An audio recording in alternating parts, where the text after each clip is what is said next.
basically everything that goes on in our class.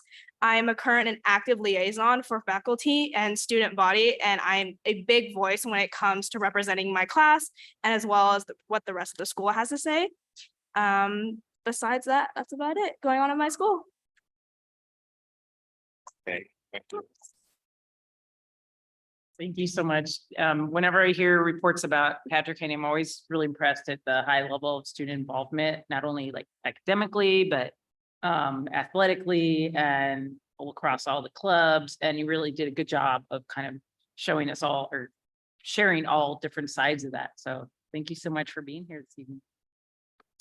And it's too early to ask you where you're going to be going to college. We usually do that for our ASB people towards the end of the year.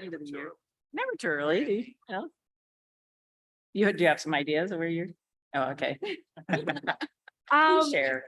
I've been very proactive on my college from a very young age because I'm a very nervous person when it comes to college applications. My main goal is obviously a 4-year university, preferably up north, but I wouldn't mind being in San Diego for a little longer. I know my family wants me to stay.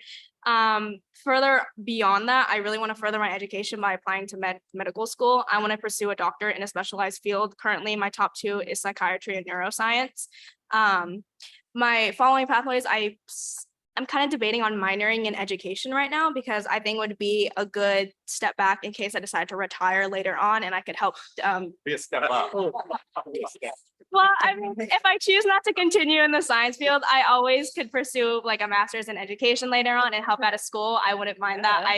I love working specifically with high school kids. I think they're a lot of fun. Like I said, I'm a TA in an AP bio class right now. So I think that would be a lot of fun for me.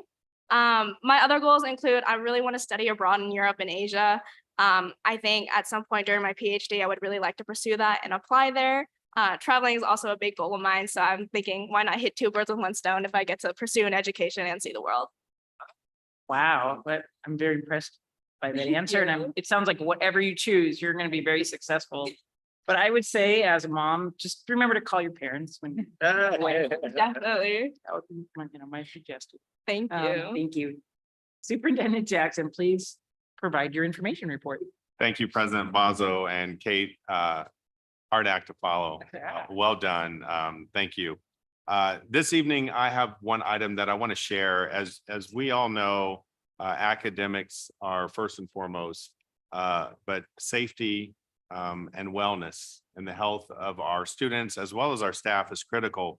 And so tomorrow, we will be having our Fall Wellness Festival.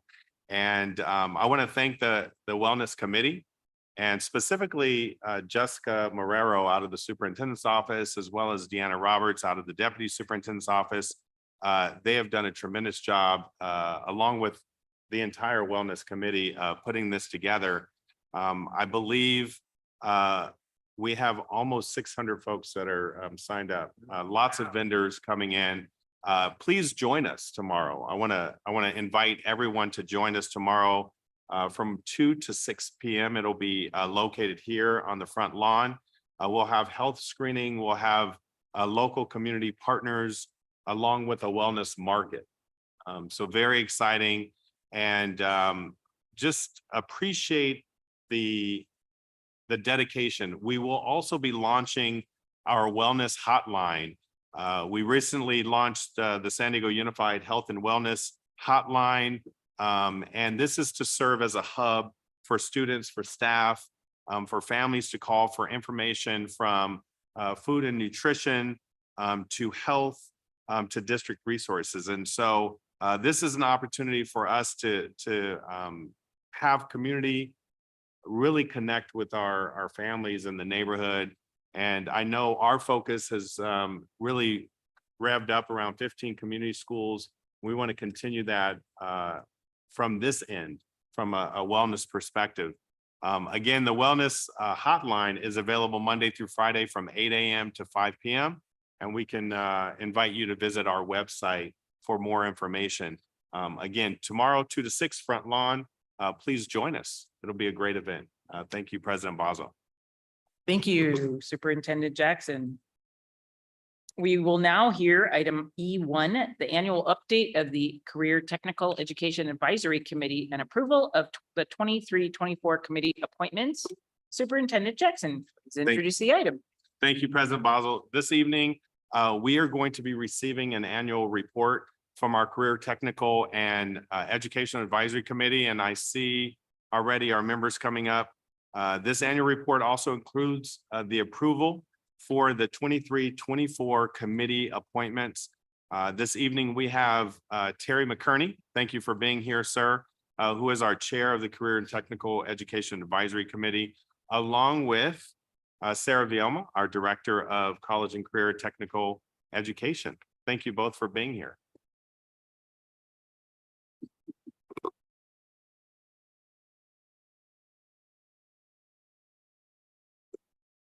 Thank you so much, Board of Education, Superintendent Jackson. We appreciate this opportunity to be here tonight to present to you our annual CTE Advisory Committee presentation.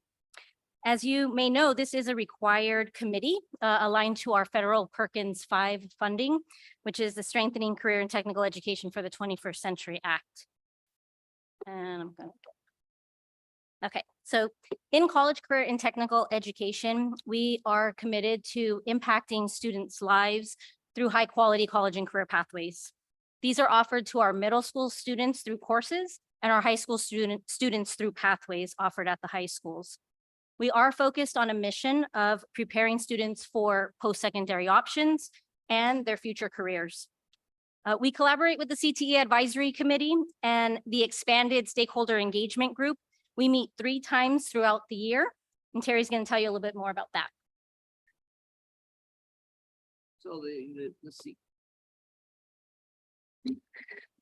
So the CTAC and the engagement groups is a very diverse group of stakeholders in our career technical education process.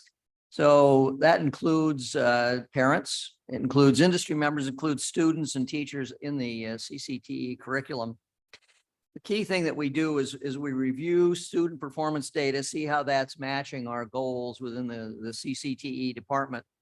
And one thing we do fairly intensely as a CTAC is collaboratively look at the comprehensive local needs assessment and make sure that the strategies that Sarah's department are pursuing are aligned with those needs as we see them and as the community sees them and as future employers see them really.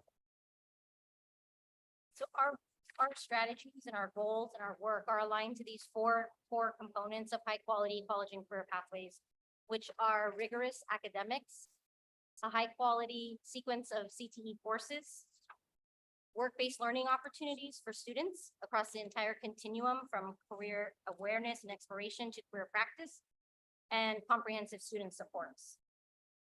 So we share this to begin just setting the foundation of how our work is focused. But through our college and career pathways, we are aligned to providing students with a meaningful graduation. And for students in college and career pathways, we see that learning becomes more relevant, learning becomes connected to their own future goals. And through that, we also see increased student engagement, increase in student achievement, and overall preparation for college and career. We're going to share some of those specific outcomes with you now. This picture here is also a modernization as a result of a modernization at Cannon Hills. So that's a Cannon Hills High School engineering lab, just newly completed thanks to the work with our facilities and our grant that we received there. So let's take a quick look at a broad level, the outcomes relative to our performers and pathways, with the basic question being, are our kids doing pathways succeeding better than we would expect? And if you took a look at the left side, take a look at the 3 things we're going to really quickly look at: graduation rate, post-secondary enrollment, and then student achievement. You see that down the column are CCE, TE completers, higher graduation rates than the kids on the right. They do better at post-secondary enrollment after they leave the district. And they're doing better on the smarter balance assessment overall than the kids who are not engaged in the pathways. So for our goals, we have 3 key areas for our work. One is access to college and career pathways. Second is career readiness, and third, college readiness. So under the CCTE access, we see a graduating class upon graduation. Students in a graduating class have about 89% of them have taken at least one CTE course. Our goal here is that all students in a graduating class take at least one course. This will give them exposure to design thinking, opportunities for certification in design thinking, financial literacy, resume building, and creating goals and plans for their future. So that's our goal in that area. Pathway completion is another focus for us that we have been working on increasing. So out of a graduating class, you can see we have the years from 21 to 23 here. Pathway completion rate for a graduating class was at 25% in 2021. And it's not fully certified yet, but it looks like our numbers for 2023 are going to be at 36.7%, which we see as quite a good raise, 8 points increase from last year. So we want to continue our work, and we have set a long-term goal of having that be at 50% of a graduating class completing a pathway. That long-term goal is aligned to students that complete pathways have the opportunity to master pathway standards, more opportunities to earn certifications or progress towards a certificate at one of our post-secondary partners, and also exposure to meaningful work-based learning. The third area here in our goal here is related to post-secondary credits that students earn while they're enrolled in a CTE course, high school course. So currently 73% of our pathways offer an opportunity for early college credit. And our goal is that 100% of our pathways offer an opportunity for early college credit. On the next slide, I want to just go a little bit deeper into that post-secondary enrollment goal. The top right states what you saw already, that CTE completers are more likely to enroll in post-secondary education. And so we see 76% of pathway completers enrolling in a 2-year or a 4-year. We believe that they're further along in their work when they have earned college credit and more likely then to enroll. In the bottom left is further goals related to post-secondary to our college credit that students earn through credit by exam. We've been focused on increasing access. And you can see there that from 2019-20, the number of students that were enrolled in a course that earned college credit was 3,178. But last year we had 8,201 students enrolled in a course that they could earn college credit. So 63% increase, more than doubled that number. The links on the left where you see the arrow will link to, if you'd like to see more detail by school of the enrollments and students that have been earning credit. Our goal moving forward is actually to also increase success in the earning of college credit. So we've increased access. We know that about 44% of students that are that are enrolled in the course are earning credit. We'd like to continue to increase that. And we've set a short-term goal of at least 50% of students that are enrolled earning the college credit. On the right, there's also a link if you'd like to see enrollments in credit by exam by school. It shows you over the last few years the numbers of enrollment there. And then we've included a breakdown or more detail regarding where our programs are offered. This is organized by superintendent area network. And so it shows those schools in that area network and the industry sectors, which include the pathways that are offered for those schools. We use this information when we are planning to expand programs or we have opportunities to grow, and we want to see, what would be a good sector, maybe a high priority sector that's not offered somewhere or not offered everywhere that we'd like to expand. I show it the example here of Scripps because we've had initial conversations with that principal, thinking about future possibilities, which then he would then, look at labor market in the local area. Does it align with that? And then look at begin community engagement to then decide if we wanted to move forward with adding a program. So that's one example. The next slides actually show small snapshots for each area, but you can click the link and it'll expand for all of the areas if you want to see that. So every year we do our innovation showcase, and I know some of you have attended it. And I encourage you all to attend it, encourage all of our parents to attend it as well. This is where the kids in the pathways get a chance to show off what they've done with their pathway projects over the year. It is really a celebration. The kids who are in the culinary departments are there to feed everybody. And the level of discourse that these kids do, their presentation, their pride in the work they've done, and the quality of the work they've done in some of the projects, for example, some of the engineering projects, is just tremendous. And we'll be doing that again in May. It's really the capstone of the year, and it's just a terrific celebration for what the CCTE programs do. Things we added this year was recognition of our pathway completers. So we had about 2,000 pathway completers in that graduating class, and we invited them to a dessert reception. So it was actually really well received. Their students and parents who had completed pathways came up to the reception, and we were able to recognize them. And so we want to continue to grow that and host at a larger event so that we can have all of them attend with their parents and families. So we're looking forward to that.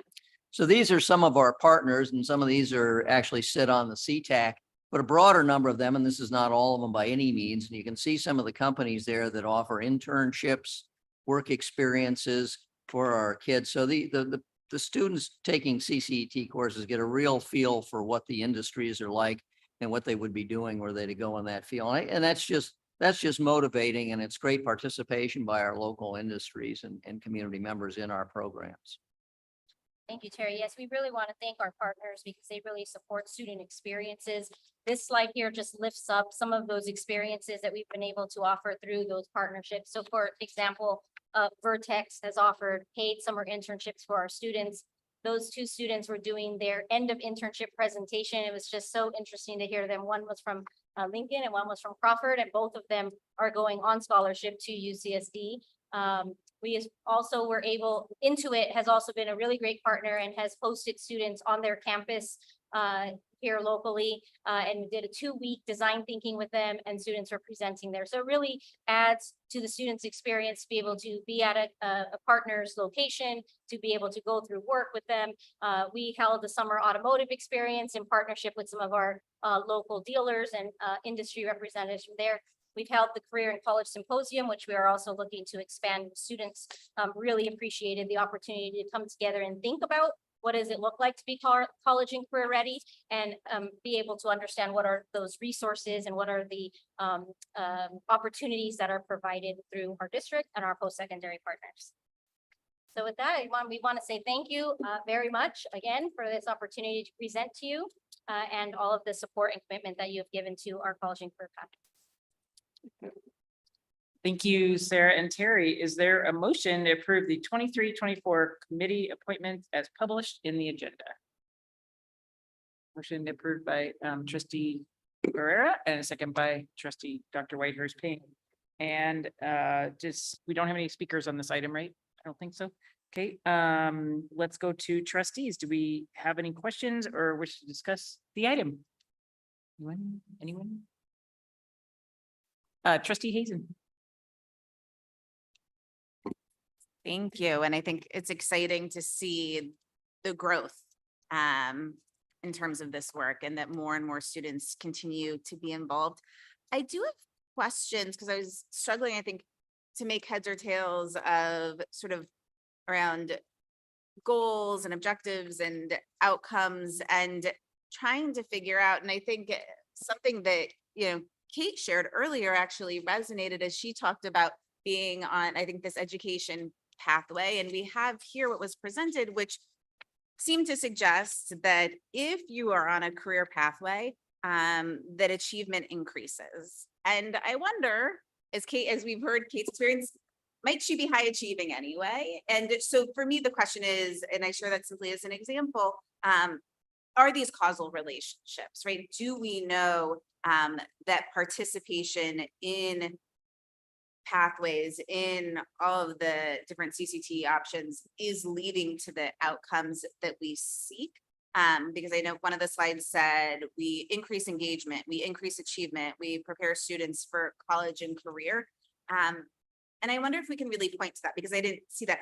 I'm a huge proponent and fan of all of this, but I'd love for us to think about how do we sharpen our pencil to really understand the difference this is making in all of these things that we have a feeling we're doing well, because that wasn't super clear for me.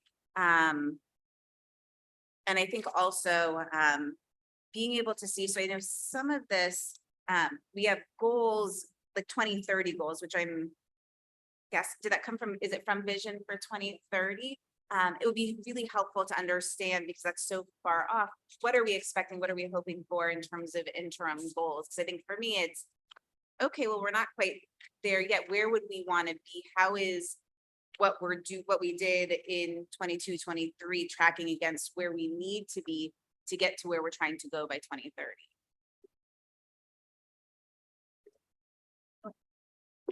Thank you. I think the first one would go to the outcomes where we see the completers versus non-completers, where we see graduation rates, post-secondary enrollment. I think that goes to the first question. With that, Sarah, would you say that that would be the data? I know we talked about that you track in terms of why you want to expand and why it's important for students to take at least one course, and then we're trying to increase the pathway completer. Do you want to talk to that? Yeah, that's right. And I do, I had that same question, right? I want to make sure that we can show impact for those students who may not have already want that competitive advantage or see the competitive advantage. And so I do think, right, getting students to take that one course and having all students get that access is really important, especially for our subgroups as well. And looking at how we can impact our subgroups' current rate of achievement. And then if they do participate in pathways and stick with them, because maybe they do see now a long-term goal or they can form that goal. And now they have an additional reason to stay with When it. you say subgroups, Mhm. what do you, like if you're do you mean like disaggregating it? Can you share that with us? Yes. The other piece, I think, Trustee Hazen, you mentioned a great point, and I think Sarah and I spoke about this, is the interim measures, the goals. I know that for participants of, upon graduation, we have 89% right now. I know you want to increase 92, 93%, and then into 95 and 98 and to 100, the ultimate goal. You want to talk a little bit about that, and we can provide that to the board. Yeah, At a the interim different goals date. that we have, exactly. Same thing with pathway completion rate. We've seen like that 2%, which was actually what we had set our goal at, is kind of increasing by 2%. But of course, we see this higher rate of increase in this last year. But yes, we do have those shorter term goals as well to see that incremental increase over time, so that by that longer term goal, we are able to reach it. And I just have one quick final question, which is, I think in the list of committee recommendations for appointments, there wasn't a student rep. Are we working to get one? Yes, our student rep graduated, so we are working to identify another student rep, and we had one, so we are open to having multiple students. What we did in the past years as well is we've actually had multiple students, even though there's one officially on the committee. We've invited additional students to participate. So yes, we will be identifying the students. Thank you. Trustee Whiteherspoon? I would like to say congratulations and thank you because, as my colleague Richard Ferrero will tell you, we've been pushing for a long time. We've seen this causal relationship that the more students we push into a pathway, that if they can take at least one class to show some connection, then somehow or another, it's like a motivator. There's a connection between school and life beyond school. And it motivates them to try others. And I'm gonna share my favorite, I'm not an educator, so I look at the data. I talked about how we really at our CTAC meetings, just Sarah does a terrific job of presenting that data, and we kind of go into the details that you're talking about again as stakeholders, not as educators. But a couple of years ago, I was at Morris, which has a terrific automotive program.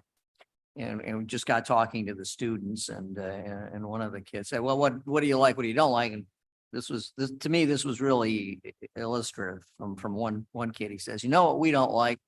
We don't like it. And I'm not going to offend any of the counselors, I hope, but we don't like it when a counselor just throws a kid into one of our programs just to fill a seat, because that kid detracts from the rest of the program. And again, a graduate to this program, they can walk out the door of the high school, walk down to Mossy or one of the other automotive dealers with a patch on their sleeve already and go right to work. When a kid tells you that, you kind of pay attention to what it means relative to what you're talking about, Ms. Sanders. and there's a level of commitment from folks like you and from the Morse example, I understand, I don't know if it was GE or somebody who has cars, they use it, Morse as a site to test out their car design or something. I guess they try to hide it. But they figured a high school it would be safe at a high school. And so for that year, do you remember that? Well, I do remember that. And I also remember I gave one, I got totaled, I got totaled in my Corolla on the freeway. And I gave it to Morse and they took it apart, put it back together, took it apart, put it back. It was just terrific to see them working on that beast for a year or so. Trustee have- Pedersen. I have just I almost hesitate because it's so conceptual at and not adequately concrete, but when I first saw the CCTE, and in the presentation, I think a lot of folks, you want to avoid tracking, obviously, but at the same time, a lot of folks, the hope of CTE is it takes a lot of students who were very good at getting the handoff right in relation to college and universities. And, we have students who know a year out where they're going to go next. But a lot of students may not be in a place where they're thinking of college. And so I think the hope for CTE is that it in particular helps those students take a path that's right for them, that feels right for them and leads them to a life that's fulfilling and rewarding. And so, part of the risk when you're collapsing them in a single department is that the way a district is built or our education is built to hand off to higher education, the risk is that the CTE part about the technical education part gets wrapped up. And even as I'm looking some of these elements, I'm like, is that a college track they're on, or is that a career technical in the usual sense? So presumably you have the data that disambiguates those two halves of the thing. And if you could just speak to the emphasis on ensuring that the CTE itself is a viable path and that we're investing in it, and in particular preparing kids for or youth for high paying jobs, rewarding careers in for example in the trades or in building trades or automotive trades. You just spoke about automotive trades. So anyhow, Yes, thank you. And yes, that's exactly right. We speak about it as post-secondary options because there are many. So we want students to have connected to a goal, and some of them, it may be a career goal that includes, 2-year, 4-year, but some of them, it may be an apprenticeship program. We've had students in our automotive programs who get hired right out of high school who go into an apprenticeship program. When Terry mentioned Morse and auto body, I remembered the student who wasn't sure what he wanted to do. He thought he wanted to be a firefighter, took our auto body repair and really fell in love with it. And he actually even said that it repaired his relationship with his family and his father because they were able to connect on that topic. But then you would see him at every opportunity that he had to go to the automotive museum or to actually volunteer with one of our industry partners, get a job early. So we recognize that over the last several years, the focus of career technical education has expanded so that we are preparing students for college and career, but we also recognize that they have all a variety of post-secondary options. And so we want to make sure that we're providing those as well. And so that all students have a plan for what they'd like to accomplish, and we're able to help support them through that. I just Trustee want- Waiters-Payne. I want to follow up on that because in the old days, it used to be you did one or the other. You were in the career, the automotive, the technology. Now, for things like IBEW, I think it's called, you go to a program, but it's through a university, through a college rather. And you can be getting you can get your units towards a bachelor's degree with additional, like 4 different classes. You can get your training for whatever field it is, electrical, and then also go into engineering, because the IBEW executive director talked about how his child, he put him through school straight and it cost him all this money.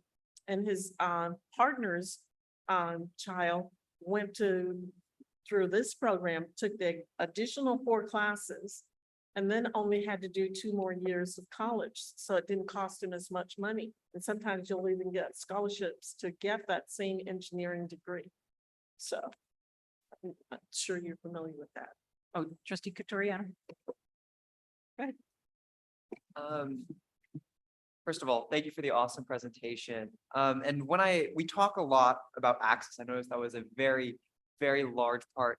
The other part is choice, is that offering a diverse range of classes to students that need it.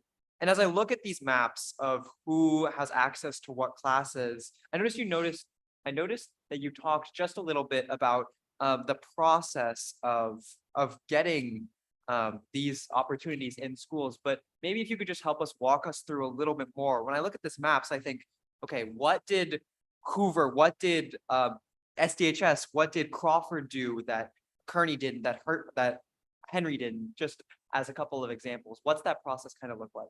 Yeah, and I can speak to some of the schools that have shifted into offering pathways in a more integrated way most recently. And they did hold stakeholder engagement meetings and groups. Lincoln just recently went through this when they were identifying the pathways that they were going to be offering, held stakeholder engagement group meetings, brought in industry, looked at labor market, heard from our members and community members as far as what they wanted to see offered at that school site.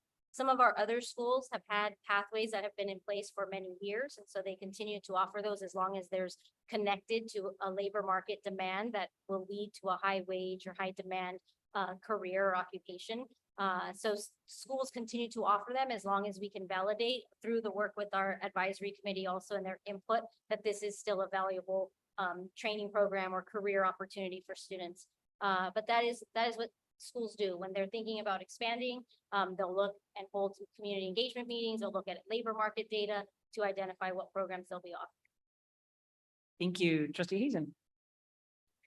Great. A great question. Are we encouraging schools to expand? Or is the onus on the school to step up and speak up and create these additional pathways for themselves? Yeah. So we meet with our schools regularly to review the pathways that they're offering and their plans for the future years. And so as schools are looking to expand, we'll bring opportunities that exist as well to add into the pathways, or maybe it's something to offer students if they don't offer a pathway. So we use our dual enrollment program that way to offer additional opportunities for students. For example, Mesa College did a presentation to our health teachers today about their allied health programs. They have dental, they have veterinary, they have phlebotomy. So all of these different programs that maybe they won't offer at the high school, but it's something that we can connect to and offer through our community college partners or our post-secondary partners. The other thing that we've been able to do this last couple years is offer summer experiences. So automotive is a great example. That's why we had it up there. Is we have auto at five schools, but we were able to offer a summer program and give the opportunity to students across the district to participate. And we saw students coming and taking that experience who don't have it at their school, but we're very interested in wanting more opportunities like that. So we're looking at offering and expanding. We recently received some support from a foundation who will support us in expanding that district-wide so we can continue to offer opportunities like that to make it available for more students. Trustee Barrera.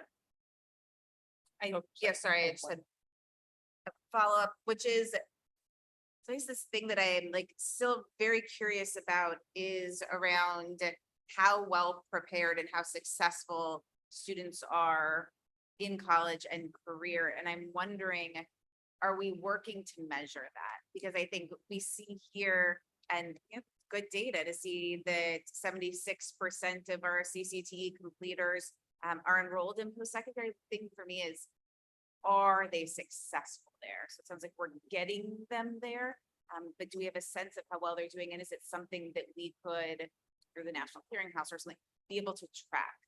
Yep. We can work on that because the National Student Clearinghouse will give us data as far as who remains enrolled, who graduates, who earns a degree. So we can work on creating the group of students and running the reports for those students. Yeah, because I think for us to know, are there certain pathways that lead to that long-term success to help guide which pathways we want to add more of? Trustee Barrera. Thank you, President Basso. And Sarah and Terry, thank you again for, Sarah, you are everywhere. And which makes sense, you know, given the role. And Terry, thank you so much for, how many years have you? It's been a few. It's been a few, yeah, yeah, no, thank you. There's a couple of data points that you've presented in the past that I think are helpful. One is when you talk about sort of closing the achievement gap within CCT courses, and we look at the success rate of students, particularly sort of students in subgroups compared to students outside of the subgroups, it seems to, it's like the achievement gap goes away, you know, with whether it's in grades or, you know, with students who are taking CCT courses. So that's a great data point, you know, for us to look at, that you probably discussed with the committee. The other one that you talk a lot about in our joint meeting with the community college district is the difference in outcomes between students who actually complete an entire career pathway versus who take only, say, you know, one or a few courses. And we're trying to get everybody to take at least one course, but we're also trying to really encourage the full pathway. So those are a couple of good data points. And then what I'm wondering is, are there certain industries or career paths, you know, that you're looking out onto the horizon and saying, yeah, we need to develop something there? That's there's a lot of opportunity there, you know, particularly in the San Diego region, and we need to develop a career pathway. If I can, real quick, I'm gonna say, Sarah, you were right, I was wrong. So some of these data points you wanted to present, Yeah. and I said, as we think about, I go, it can get large and we need to pare it down based on our student outcomes, focused governance and the time frame. So Sarah, you were right. Now we just have to figure out how to put that in and what comes out, because, you know, as we try to have our presentations between 5 and 7 minutes, and then this discussion a little less than what is happening currently. We've all talked about that. So Sarah did a great job, Richard. That was on me. No, we screwed all good plans. No, I did, Sarah. Great job. Thank you, Richard. I think just to answer as far as pathways, you know, or new trends or new areas. Energy, utilities, and environment is definitely one. And when we first established our pathways, we put that work into our engineering pathway. So that is one that we can think about pulling out separately. There is a lot of opportunities in that area now with solar and all of that. We do have one environmental engineering that we offer. Yeah. The other, we are going to be adding an agricultural sciences at Moore. So we did receive a facility grant to build out that program there. The other thing that we're seeing too is just the idea around AI and how AI is impacting it from everything for video production to, you know, photography. And so just thinking about how we're going to continue to add that into our pathways as well. You know, we've got students here who are going to talk about the climate actions coming up. And so I think I really appreciate the work that we're doing and looking out at creating opportunities for our students to go forward and save our planet. Yeah, that is actually identified as one of the priority sector areas in the new Golden State Pathways program that the governor approved, and that we'll be applying for. So climate, education, computer sciences.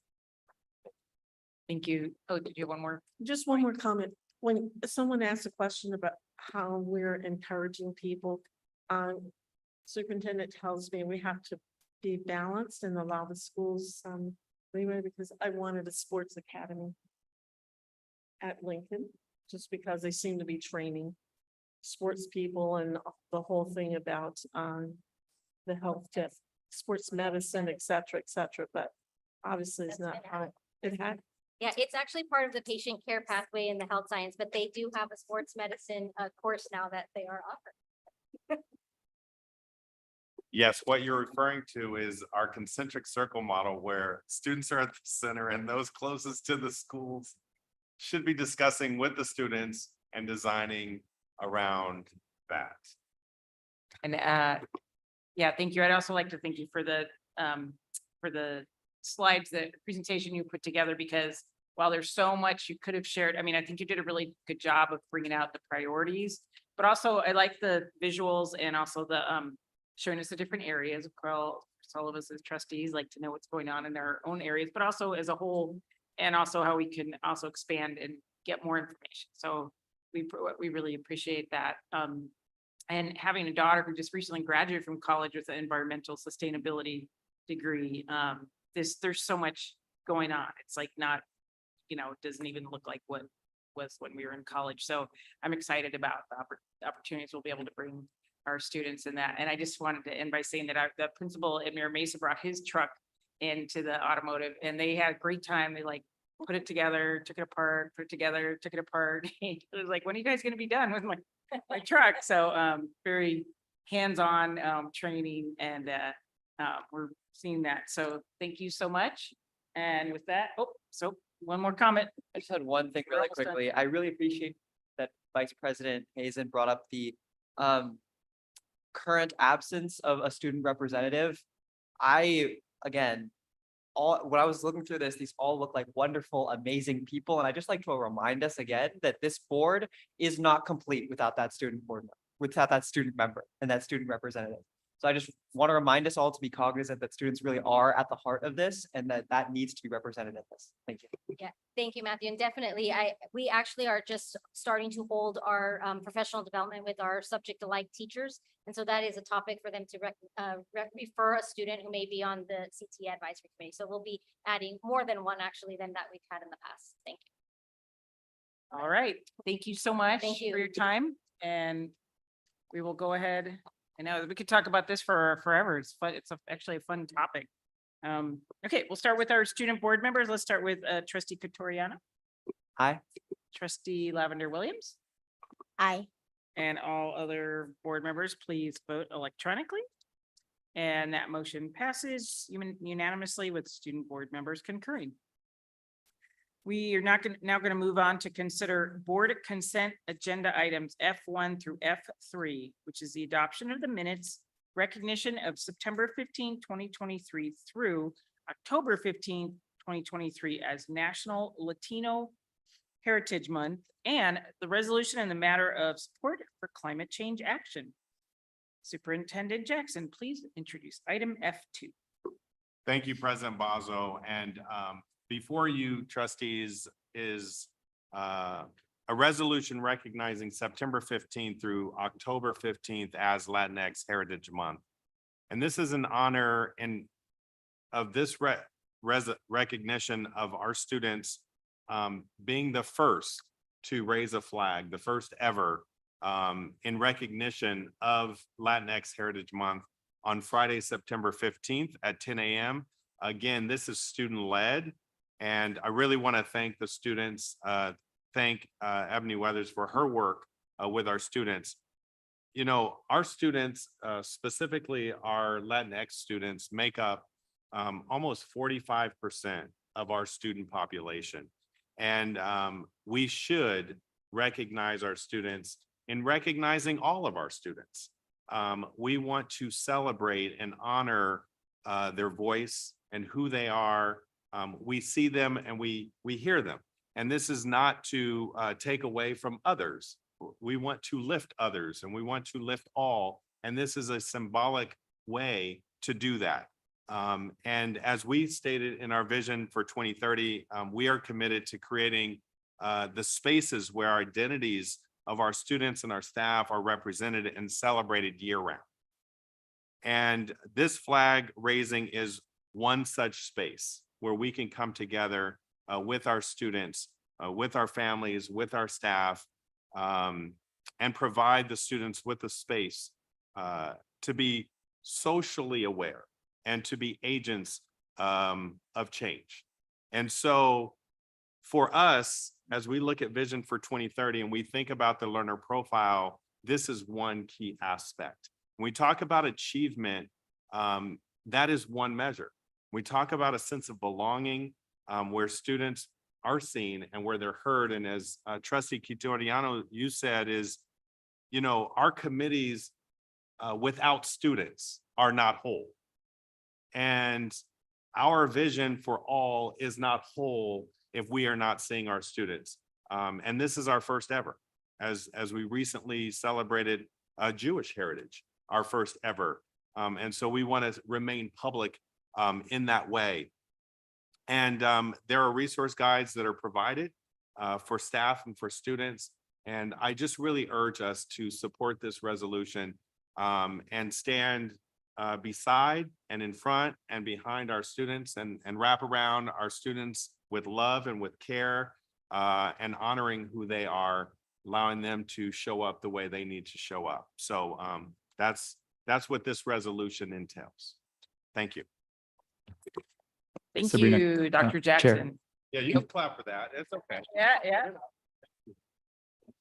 Trustee Pedersen? Can I just note that on the resubmission of the minutes from July 25th, again, I was not present on that meeting, so I will be voting on the remainder and abstaining from F1. Thank you. Noted.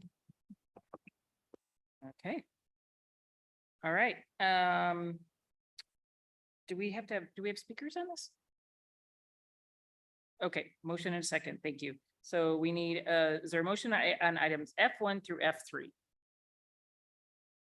Trustee Lavender Williams is gonna make that motion. Do we have a second?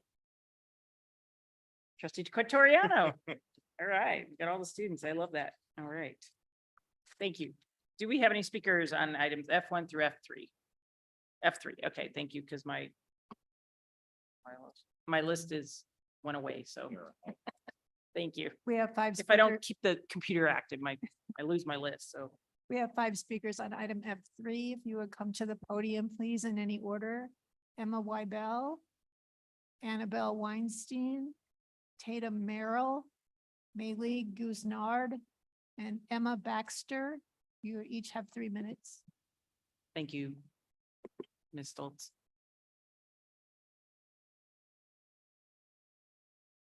So if you guys just want to figure out who wants to start, just come on up.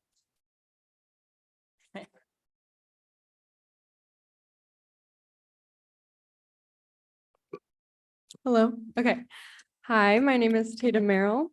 I'm a student at Mission Bay High School, as well as president of our Eco Club.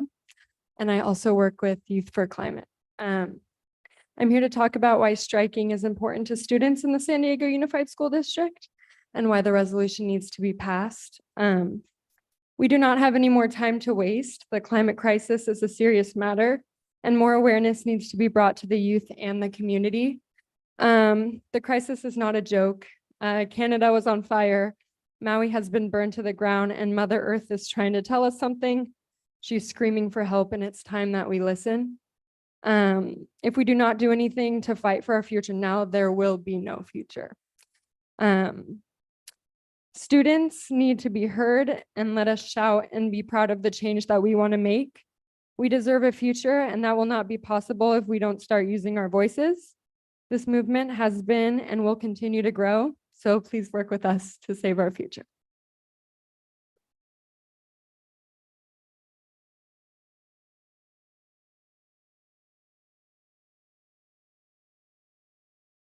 Hello, my name is Annabelle Weinstein and I'm a sophomore at La Jolla High School.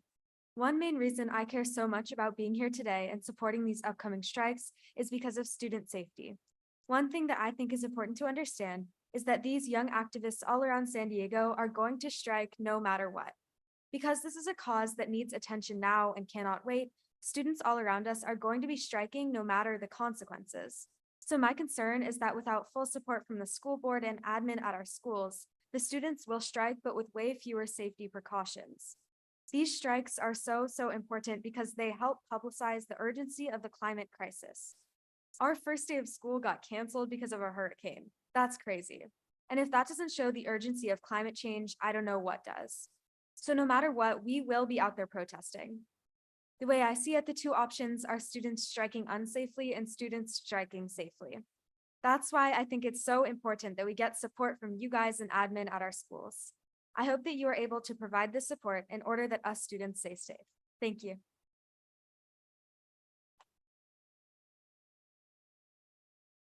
Hi, my name is Myleague. I'm a junior at Mission Bay High School, and I'm going to talk about why striking as a whole is very important for students. When Well, striking is a way for students to be heard in our community, especially as young adults who aren't as active right now in our community and who doesn't have as much of a say in the decisions that are being made. And striking is a part of our First Amendment right. And I feel like it's really important right now for us as students to learn how to properly, respectfully, and safely strike while still being under the school protection. And at Mission Bay, we're gonna do that during our lunchtime. So it's gonna be a student decision to strike or not, and it's gonna be during our free time. So it's not gonna take away any time from our academic education, and it's not gonna impact our classes. And it's really our choice to strike or not. And right now as a student, I feel like our voice is what's most important right now, because we don't have as much of a say in our decisions. Like, for example, I can't tell my mom, like, I want you to only buy locally grown foods, because she's gonna tell me, no, I can't spend that much time like picking out everything.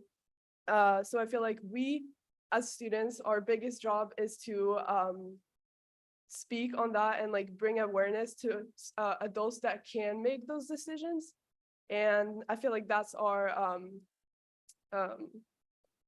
thing to do right now while we can.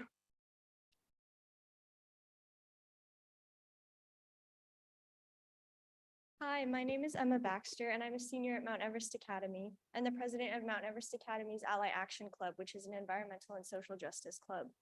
The effects of climate change really scare me, especially its effects on marginalized groups and communities. Each year, news articles come out about historic natural disasters, which officials have proven to be direct results of the climate crisis. I don't want to live with increasing fear each year about whether or not my city will be destroyed by a wildfire or flooded because of a hurricane. I don't want my generation to live like that, and I don't want the next generation to live like that. The sooner sustainable change is made, the sooner the effects of climate change can be slowed. Young people are crucial to this movement because they will be around longer and therefore will have more time to move changes forward. If student safety and climate education are some of the school board's top priorities, supporting climate strikes seem like an excellent way to meet these goals. By protecting us and exercising our right to strike, you are helping to protect our future on this planet. Thank you.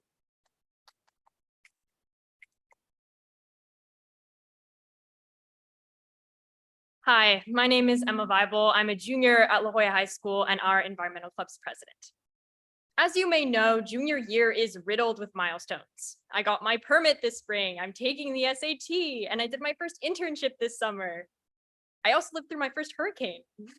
I got to witness heat waves and fires devastate our country, and natural disasters hit my family in Europe, while candidates for our 2024 election went on stage to continue to deny climate change.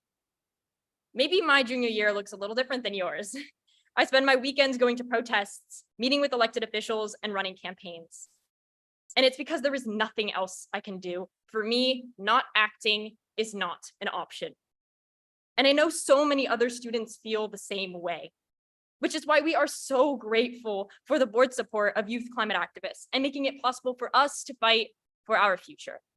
It is so, so important that students feel like they can use their voice to change the world. And there is no better environment for them to find their place as citizens than the educational space where they spend most of their time anyway. Preparing us for our future means also ensuring we have one. And helping students like me with eco-anxiety feel like they have a voice is so, so essential to allowing us to continue our education and growth as humans. You have the opportunity to empower our students by voting yes on this resolution, and I hope you will choose to take it.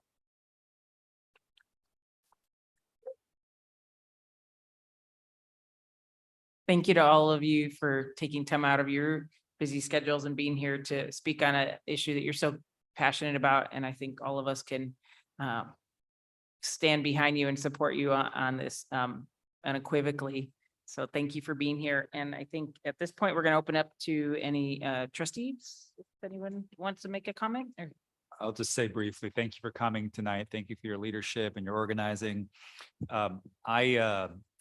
I'm proud to serve on this board. I'm proud to be part of a district that is arguably the most climate aggressive school district in the country.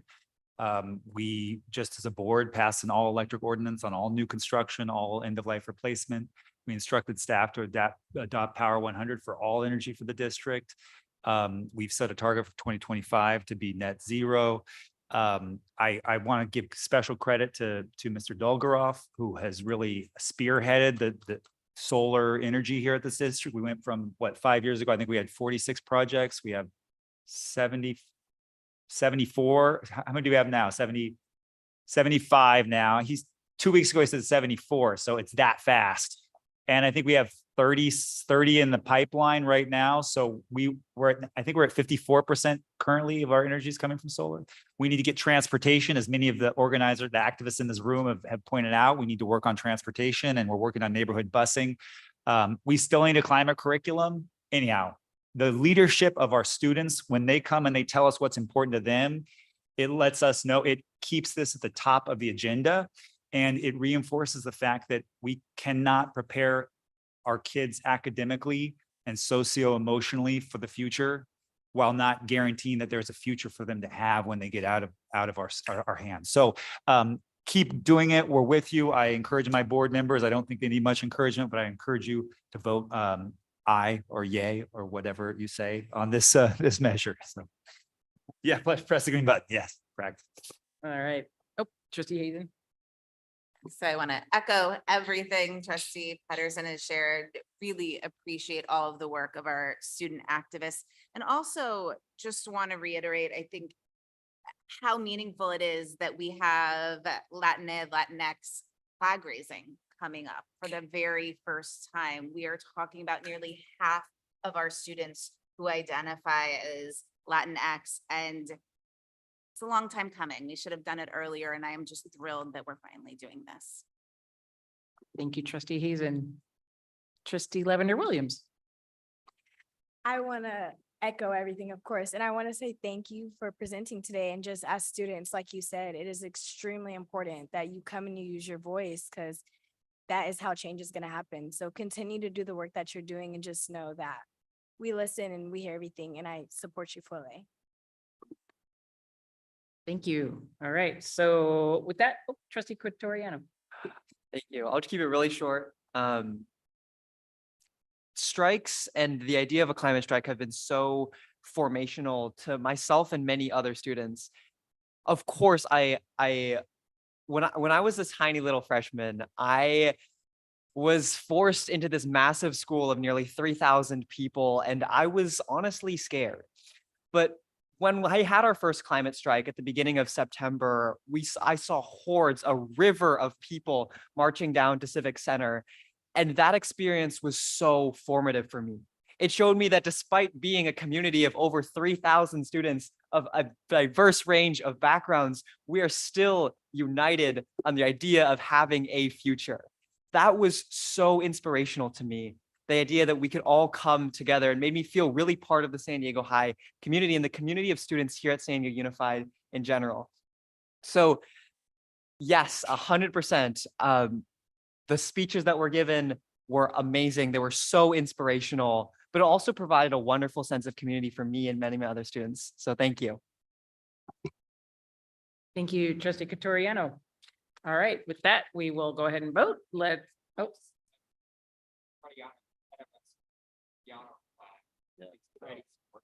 So he's wearing thematic pins now. I'm sorry, which flag? The Colombian Flag. Oh, very cool. Where he spent a little time this summer, right? Yes, that's fantastic. Thank you. All right, let's go ahead and vote. Trustee Lavender Williams. Aye. Trustee Quatoriano. Aye. And all others. Okay, that vote passes unanimously with our students concurring. Thanks again.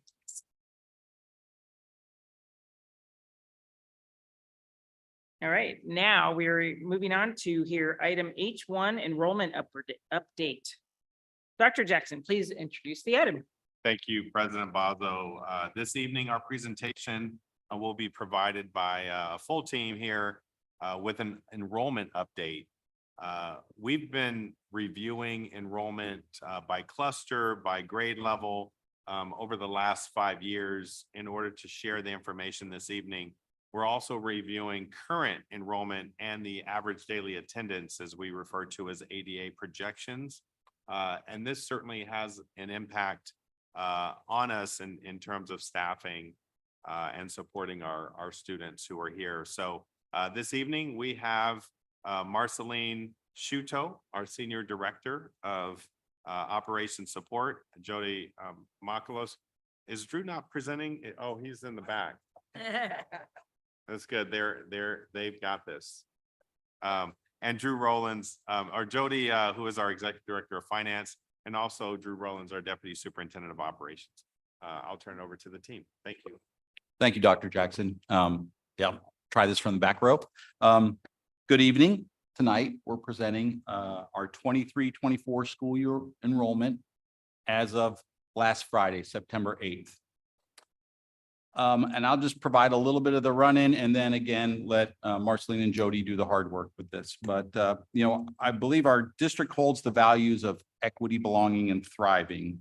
And with that, I see that as us wanting to create a district where parents want to send their children to school, where students want to attend our schools, and where teachers want to come and do that great work that they do.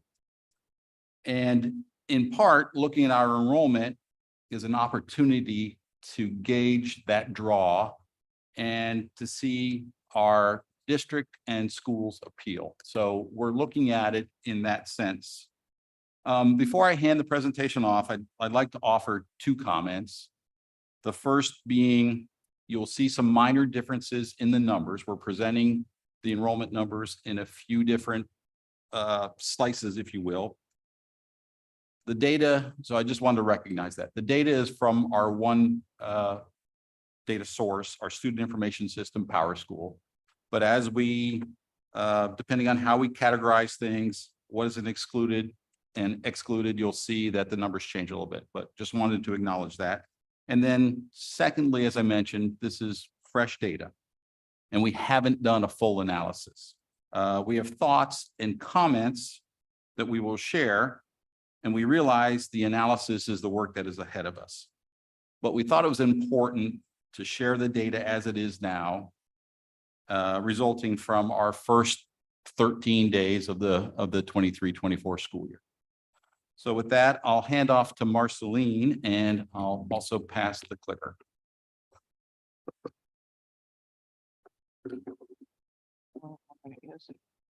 Thank you, Drew. So the first chart that we're looking at right now, total enrollment of district-run schools beginning 2019-20 to current school year, shows our total official enrollment over the last 5 years to present. The blue bar shows you our K-12 enrollment, and the green portion on the top we thought would be important to show is our TK population that last year switched to UTK, and you can see that it grows in 2022-23 with the implementation of UTK. As you know, our district is an early implementation district in the state of California. Everyone's watching us, offering enrollment to all pupils whose 4th birthday occurs by September 1. Then we have on the sidebars there, the green, the blue, and the lavender, where you can see that the overall enrollment decline in K-12 is somewhat mitigated by the increased UTK enrollment. Our UTK enrollment has increased an average of 24% over the last 5 years. The calculation admittedly includes the one-time increase in 2022-23 due to our district's expansion of age eligibility to all 4-year-olds and has positively impacted the decrease of our UTK to 12 enrollment. And that's represented in those 3 boxes on the side. The lavender box shows us that the enrollment decrease has slowed up a bit to 1.6% per year due to that mitigating factor of UTK. So as the program continues to grow, we hope and expect to see that continuing trend. And we believe this could be our best opportunity to restore enrollment. This next slide, enrollment by cluster for the last 2 years. It shows last year's enrollment in the gray bar next to current enrollment in the blue bar by cluster. Clusters are at the bottom. The total enrollment figure is less than what we saw in the previous chart because it does not include our dedicated magnets. They have no borders and therefore they're not assigned to any clusters. You see a little difference in the total number there. And we highlighted for your reference, cluster growth from last year is indicated by the green circles at the tops of the bars, and cluster declines from last year are indicated by the red circles. So overall, as we look at our cluster enrollment, it appears fairly stable, but of note would be comparing our San Diego High and our LMEC change rates.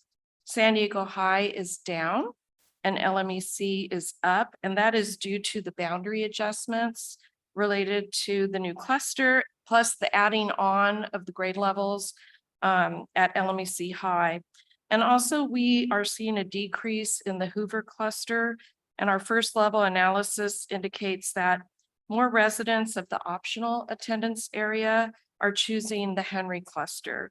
And as well, we notice a high number of nearby enrollment options that families have in the Hoover community, including some charter schools, some of which that are not authorized by our district, but they're operating within our boundaries. We also notice increases in the Henry cluster. And again, that's in part due to the optional attendance area enrollment from the Talmadge, Kensington, and college communities, and that is being monitored and planned for with regards to facilities needs. Our last enrollment chart is our final chart showing last year's numbers by grade level compared to this year's. And this chart also does not match the first chart because it does not include independent study, continuation pupils, early childhood special ed, and other describes programs that are not in feeder patterns, such as XC pupils, school readiness pupils, and the Nido and Montessori pupils that are at LMEC. We monitor the year-to-year enrollment trends and we'll be looking closely at the dips in enrollment, which are the numbers in red, as to what those reasons might be. We know, for example, that San Diego birth rates have been on a downward trend for the last 5 years of between 2% and 5%. So that can make a big difference for our incoming UTKers and kinders. And we also know that shifts in high school numbers can really be due to credit deficiencies that impact the student grade level status in Power School. We monitor cohort progression for growth or dips, moving from, for example, if you look at grade 6 in 2022-23, and then they move into grade 7 in this current school year, we look to see those cohort progressions and if there's dips or growth there. And we anticipate cohort increases between grade 12 and 9 because many local private schools are K-8s, and we see kiddos leaving the private schools and enrolling in our local public high schools. So we can hope for continued growth with the UTK group, which we believe eventually should be close to our annual kindergarten enrollment. It's about the same number of kids every year. And so we created this little collage sort of as a visual summary and want to note that traditional public school enrollment has decreased across not just San Diego Unified, but the country and the state of California for the past 2 decades. And these trends are reflected in our own enrollment patterns. We see it in our local census data that our birth rate is on the decline at the lowest in 100 years in our city. And our question is usually why? Why do we have enrollment declines? Well, there are fewer school-aged children residing in our boundaries. There's population migration to more affordable areas outside of our school boundaries. There's an increase in inner city housing developments. We have one right across the street that are really designed for adults without children. And current housing approvals and ongoing construction within our district does not at this time include very much traditional single-family homes, which is the type of housing that usually generates kids. And of course, there are other options that families have: homeschooling, private, public charter schools. And not reflected in our collage is the annual fluctuation we experience with our military families. It's a completely unpredictable number year to year. So overall, we notice that we need to be planning for continued growth in Henry and the Mira Mesa cluster. And we also need to plan for impacts of UTK expansion. And so we're closely watching the pattern of retention.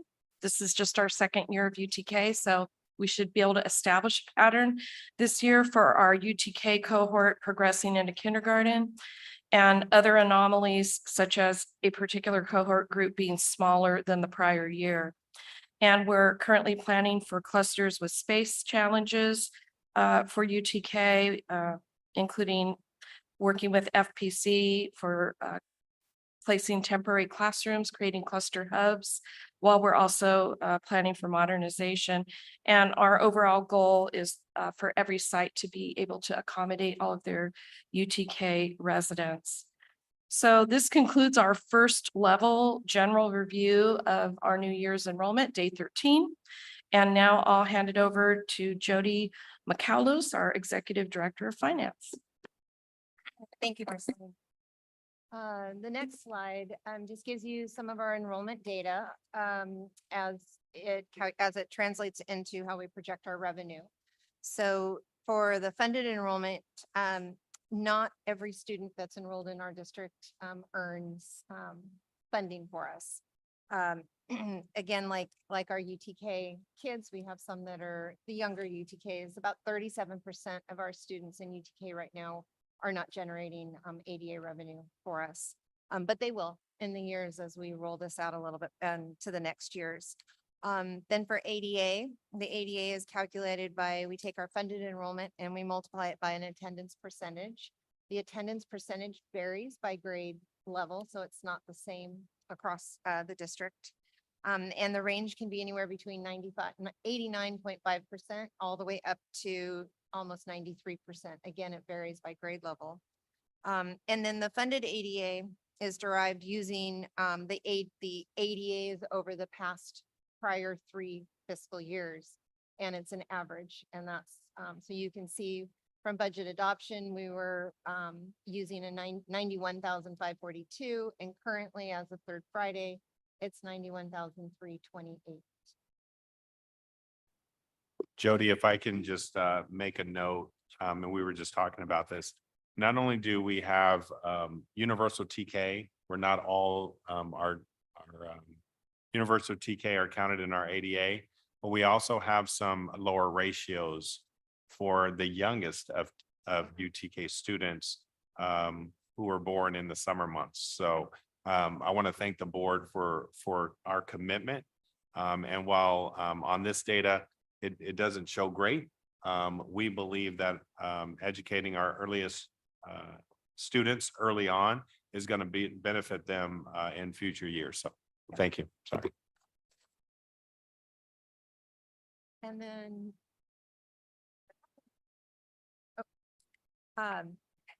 so that concludes our update on enrollment as of third Friday. Thank you to the board. And are there any questions? Thank you, Jody. I don't think we have any speakers on this item, so we'll go right to trustee Brewer. Yeah, thank you, Jody and Marceline. Marceline, quick question on Madison and Mission Bay, which we saw some pretty big increases. Do you have any kind of thoughts about what's happening there?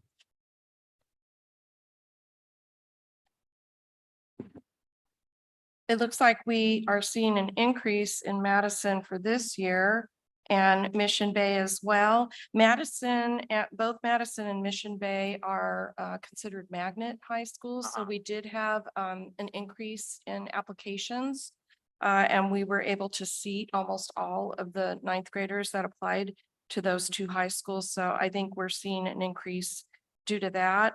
I'd have to go and dig into that to find out more details. That's great. one of the things that we talked about at our LCAP workshop is trying to sort of get out ahead at the beginning of the school year to combat chronic absenteeism. Do we have any updates on what we've been able to do in the first few weeks of the school year? I think that's probably a question for John Ross Uh-huh, or yes, in student services, but I know we work closely with him. yeah, So I know that there's some work going on that. okay, maybe it's. Yeah. Yeah, we can get an update on that. Thank you. Thank you, trustee Barrera. Questions? Let's go with trustee Catoriano. Thank you. Again, first, thank you for a great presentation. Keep it short, 50-50 on student-based outcomes. Okay. I noticed that during your presentation, you talked for a little bit about students who are credit deficient and those affecting the numbers. Can you talk a little bit about that? Right, so on the grade level enrollment summary, there's always a delta at the high school grade levels with ninth graders who have moved into 10th grade, but Power School still shows them as ninth graders because they don't have all of the credits that they needed to be promoted to the next grade level. And we see that also with the 10th grade numbers. And I also made a note that what we can do is have a base and then we can show that, we can pull out the Mhm. numbers that conflate the data, if you would. So we can pull that out. Yeah, and as I look at the data, I can't help but wonder what does it look disaggregated? How do we, or what our marginalized groups look like? What's the absenteeism numbers look like? So I'm very excited to see those, but thank you. And I want to reiterate, because I don't think we can do this enough. We're talking day 13. Yeah. We're talking chronic absenteeism of how many days then you become, right? Like some of this. Thank you, team, for coming this early on an enrollment and ADA presentation. I want to acknowledge that. And we will continue to monitor. I know we have multiple plans to come back because I know trustee Hazen brought that up. We should be monitoring this mainly because we have some strategies to increase our ADA and to decrease the chronic absenteeism. And so we want to look at these data over time. So consider this baseline, and then we will, I know our strategies will work. So I just want to remind us of the conversation we had during the budget presentation, because this was the strategy. Remember when we're, well, I digress. Thank you, trustee Hazen. Thank you. And thank you for so clearly showing the data. It was very easy to understand and very easy to track. So I really appreciate that. Yeah. I'm curious, in terms of UTK, how many of those 4-year-olds are sitting on a wait list or haven't yet been seated? Because I guess I'm curious about the level of interest. And Yes. if we could actually accommodate them, what these numbers would look like, because presumably next year or the year after we'll be able to meet all that need. Our wait list for the last 13 days has ranged between 266 and 250 students. Right now, there's 260 as of yesterday. And that number has kind of fluctuated because as students have dropped, or maybe they weren't fully potty trained, and so parents pulled them out, we have kids waiting for those seats. And I know that leadership is looking at a plan to continue to expand. Hopefully by the end of this week, we'll have that information. We have schools ready and waiting for additional UTK students to be placed. And is it a reasonable expectation that by next year, or I guess by when do we think that we wouldn't have a wait list? Our hope is that by the full implementation year 25-26, we will have adequate facilities at every school site to accommodate their residents.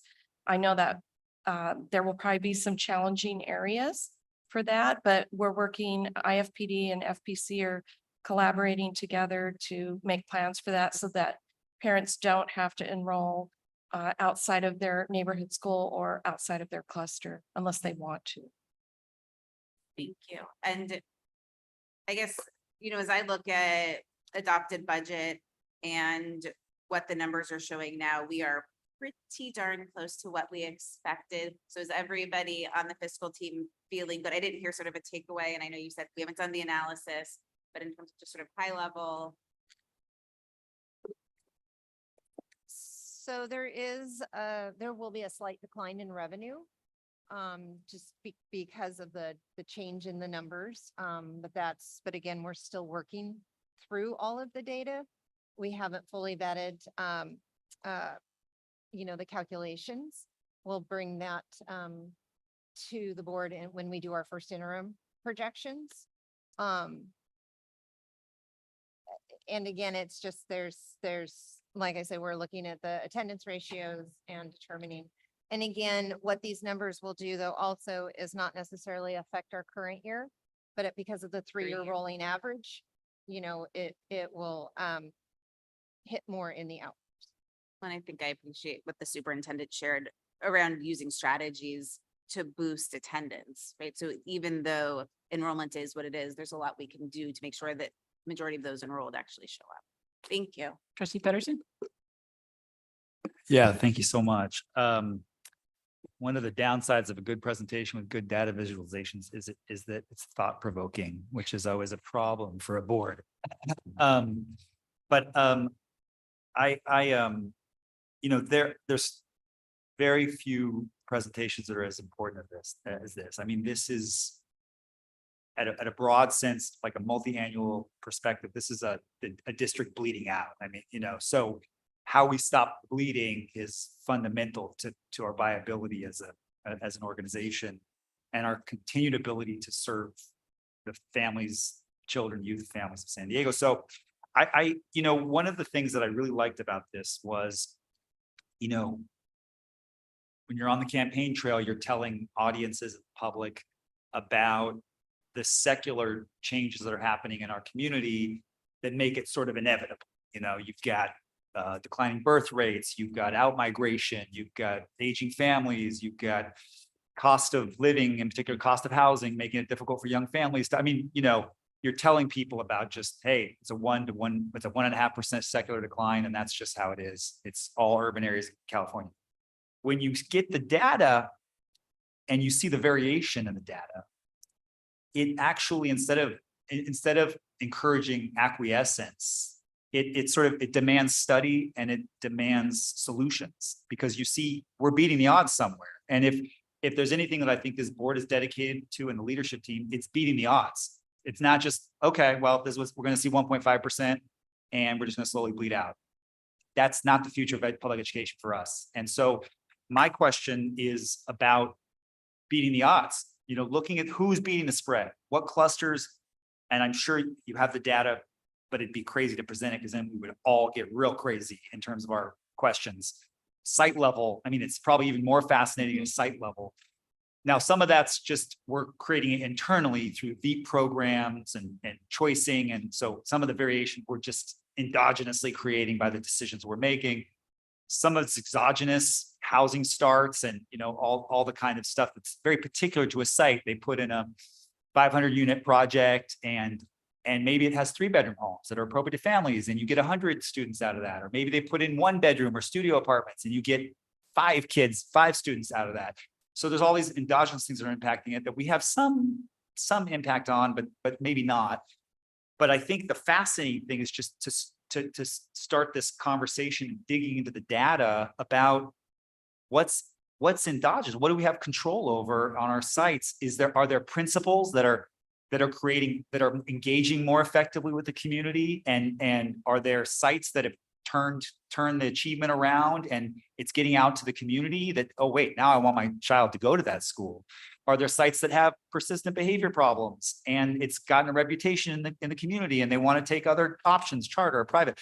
Are our whole site modernizations impacting, are the improvements and the public facing improvements and the actual improvements in the facilities, are families starting to say, whoa, okay, I'm gonna take a second look at that school. I think this is the start of a really cool thing. And so my question is, I'm getting to the question with a lot of preamble. My question is, do we have the staff? Do we have the staff to take that deep dive? Because this is such an essential thing to turn it around. And at the cost effectiveness of it, I mean, you get 5 more kids, you get literally 5 more kids to to enroll versus enrolling elsewhere, and you've paid for a researcher to research it.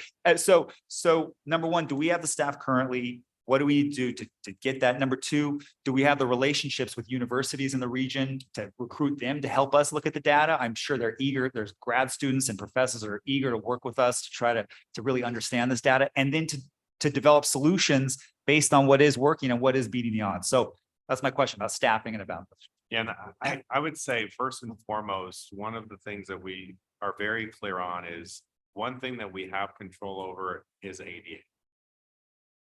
We can talk about enrollment, and I think you laid out pretty clearly the things that we don't have control of. And I think we have to start there, because these are students who are currently enrolled. So I know we can talk about, hey, how do we recruit and how do we retain and all of those things. And you lay out a pretty good argument for the things that we can't control. What we can't control is ADA. And what are the supports? When we talk about MTSS, what are the multi-tiered systems of support so that we can connect with our students, right? That is where we have to put our effort in. Yes, we do have staff to do that. So I just want to lift that point up. We can talk about the students who are not currently enrolled, but how about let's take care of the students who are currently enrolled first and foremost. And I know Drew's going to jump in and talk a little bit about some other strategies or. Well, I guess if I could offer another data point, perhaps. We looked at our UTKers from last year and how many of them are kindergartners with us this year. And when we looked at that data, we saw that a student that was a UTKer at the end of last year, 91% of those were kindergartners with us. So that's good. We think that's good. But then the other thing that the work that we're doing now is when you look at it during the course of the year, there's coming and goings of children. And we had 600 UTK children leave us during the course of the year. And we do some work in capturing a reason code for leaving. And so we know, I think it was 20 of those students actually moved to a different country. 119, I think it was, of those students moved out of the area.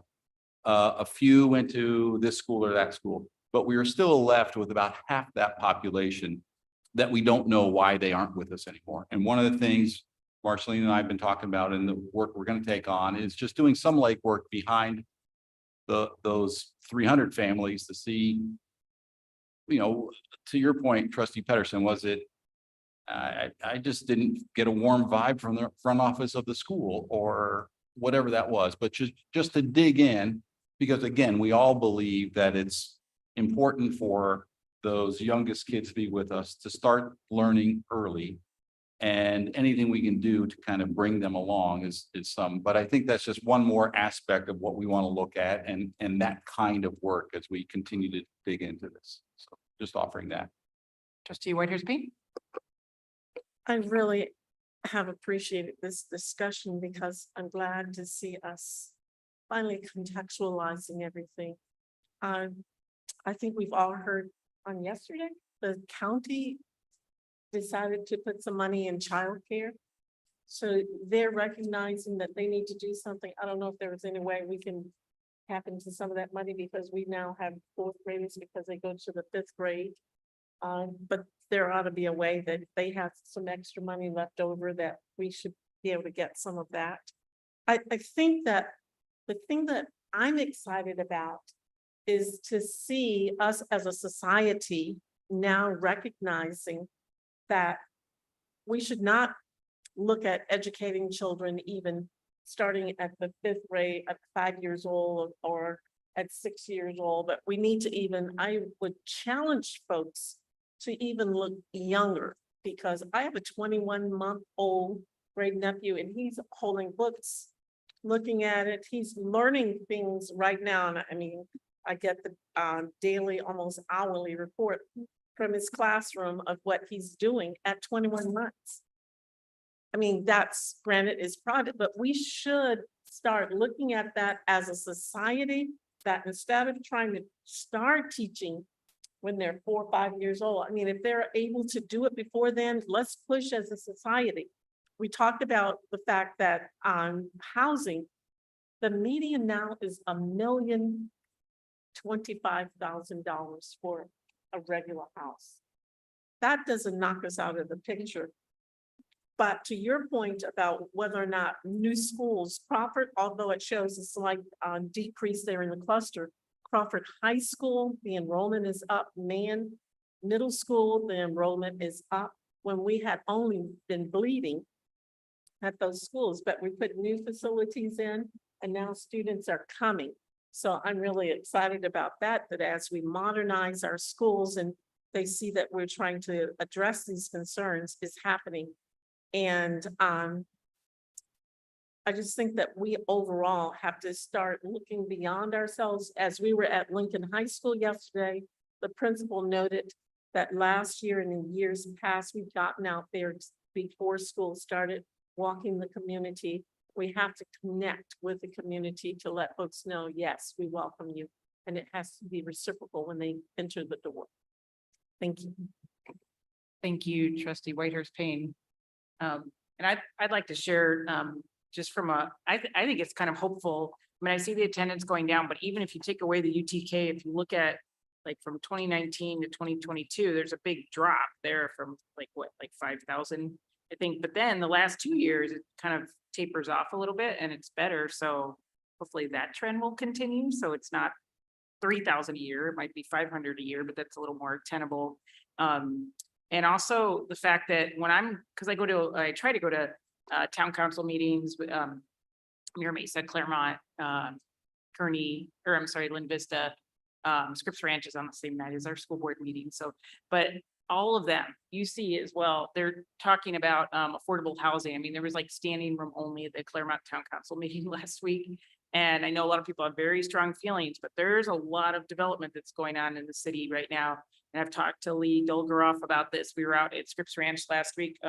We have school property there that we're building affordable. Well, it's a beautiful apartments, and percentage of that is affordable housing that is going to go to our staff that qualify for low-income housing, and to be able to buy something at Scripps Ranch at an affordable rate for, I mean, it's just really exciting. And I know that's going to be happening more and more. Again, shout out to Lee for his leadership in that area. But I'm just wondering, are we partnering? Because I know in Mira Mesa, and again, like I think Claremont, University City, we're from what we're being told by, the city development and me talking, my conversations with Lee, we could see increases in those areas and possible for new schools to be built. So are we kind of planning for that as well? Yes, Regina Rega here from IFPD connects with the city on construction projects, development projects, so that we can plan. They're not as forthcoming with information. We have to sort of dig for it, as compared to in the past, they would come to us and plan with us. But she and her team are doing that work so that we are prepared. We're looking at Point Loma right now, the big development that's scheduled for where the sports arena is currently located. We've got development over in the Henry cluster, which is making us a little nervous, and and more, I think, in Claremont. Isn't there something coming up in Claremont? Yeah, so IFPD, FPC, and SEO, we all work together to make sure that we're planning appropriately for that. Thank you. Just real quick for the trustees, can you, rather than the acronyms, Oh. can you just, Of course. thank you. Facilities planning and construction for FPC, and IFPD is instructional facilities planning department. Great. All right, I think we'll go ahead and wrap this up. And well, thank you, Drew and Jody and Marceline, for joining us. Thanks, Marceline. Okay, we will now consider item H2, fiscal year 22-23 unaudited actuals financial report. And we have Drew and Jody back with us. So Dr. Jackson, please introduce the item. Yeah, real quickly, this is a presentation regarding our ending balances.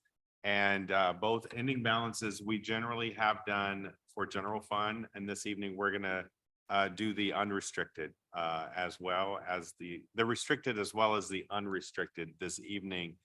You will notice the ending balance is higher than what was presented in our final presentation, budget presentation in June. And I want to thank the finance team for working to maximize our resources. You know, as we think about the out years and our deficit, it's important for us to continue to do the work so that we try to mitigate that deficit as best we can. And I do want to note approval by the board for submission to the county board of education. The county office of education is required by September 15th.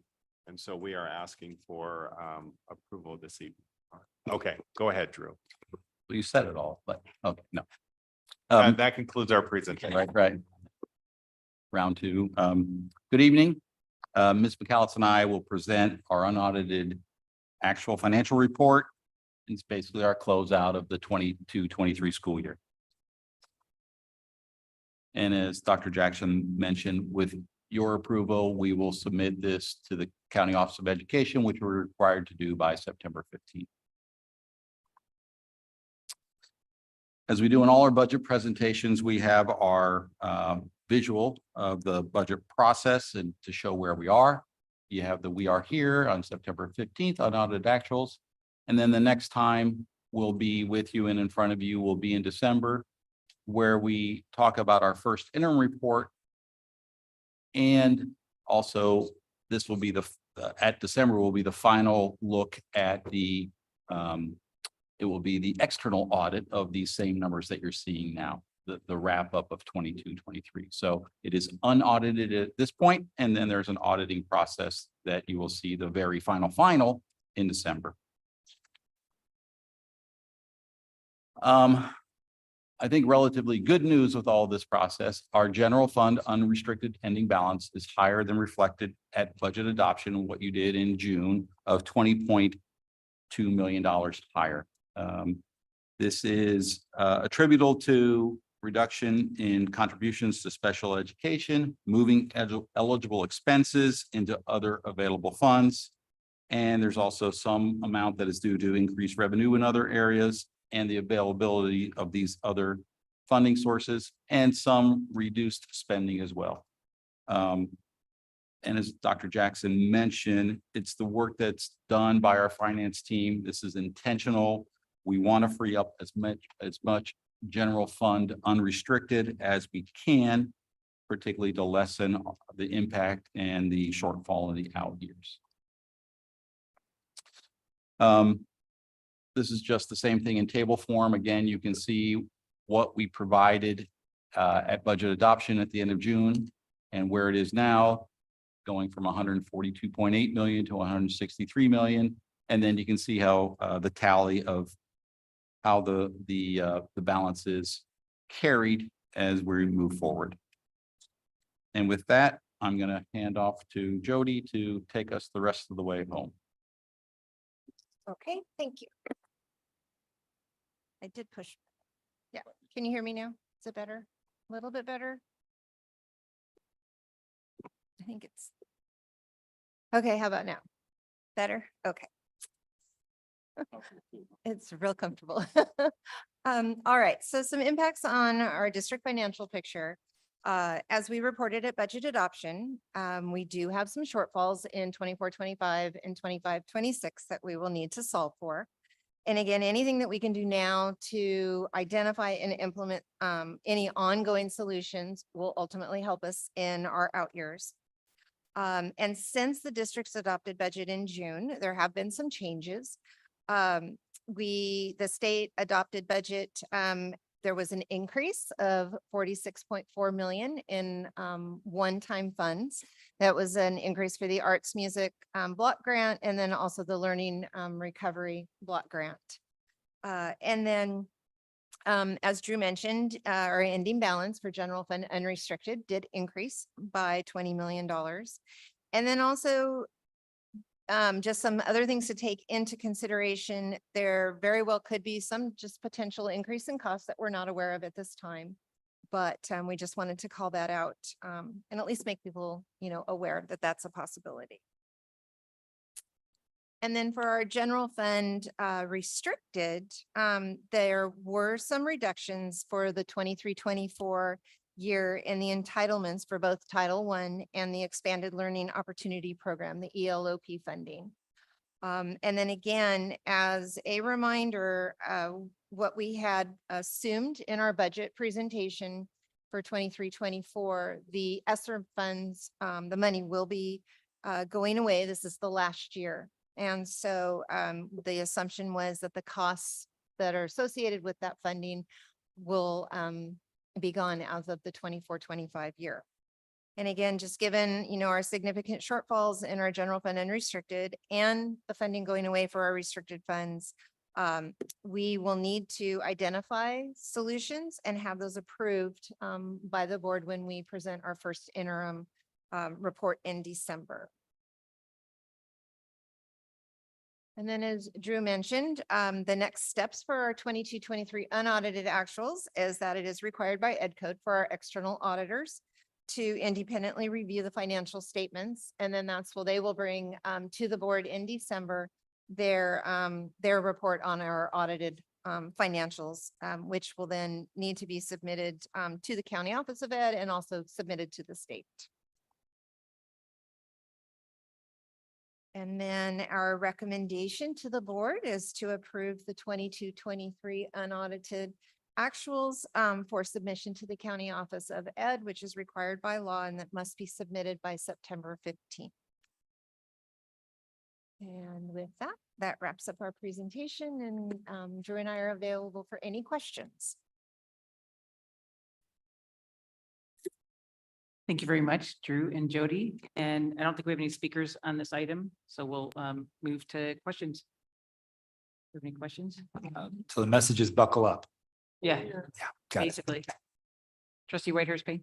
Just one question on the general GFU page there, the impact. We had projected for 24-25, the 128 mil shortfall.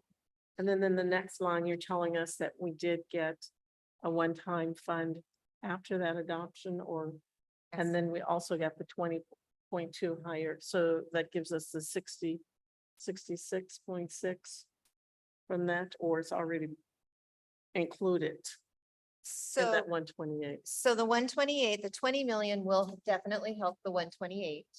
That's general, that's the unrestricted component.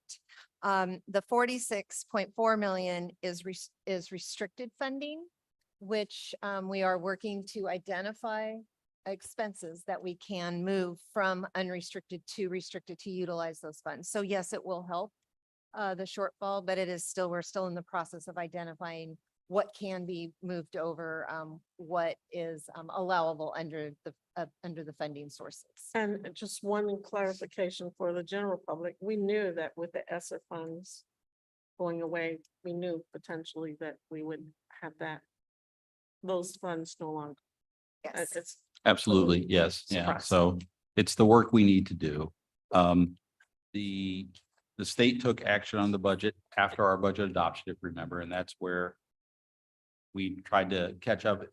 We provided a letter to the board, the 45-day memo, if you will, that just brings those we're trying to just make sure we're current here, I guess is what I'd say. We provided the shortfall, we provided the 45-day memo, and now we're telling you we're, again, the ending balance at $20 million higher as well. So we're just trying to make sure we're keeping consistent. And one other question related to that, and I meant to bring this up earlier, the military, what kind of impact in terms of funding if they haven't made all the necessary changes, moving folks around? I noticed the enrollment was down because I understand things are like frozen because Congress can't do what it needs to do to make appointments and move folks around as they need to. Plus, we dropped under 100,000. So will that have some impact on the revenue?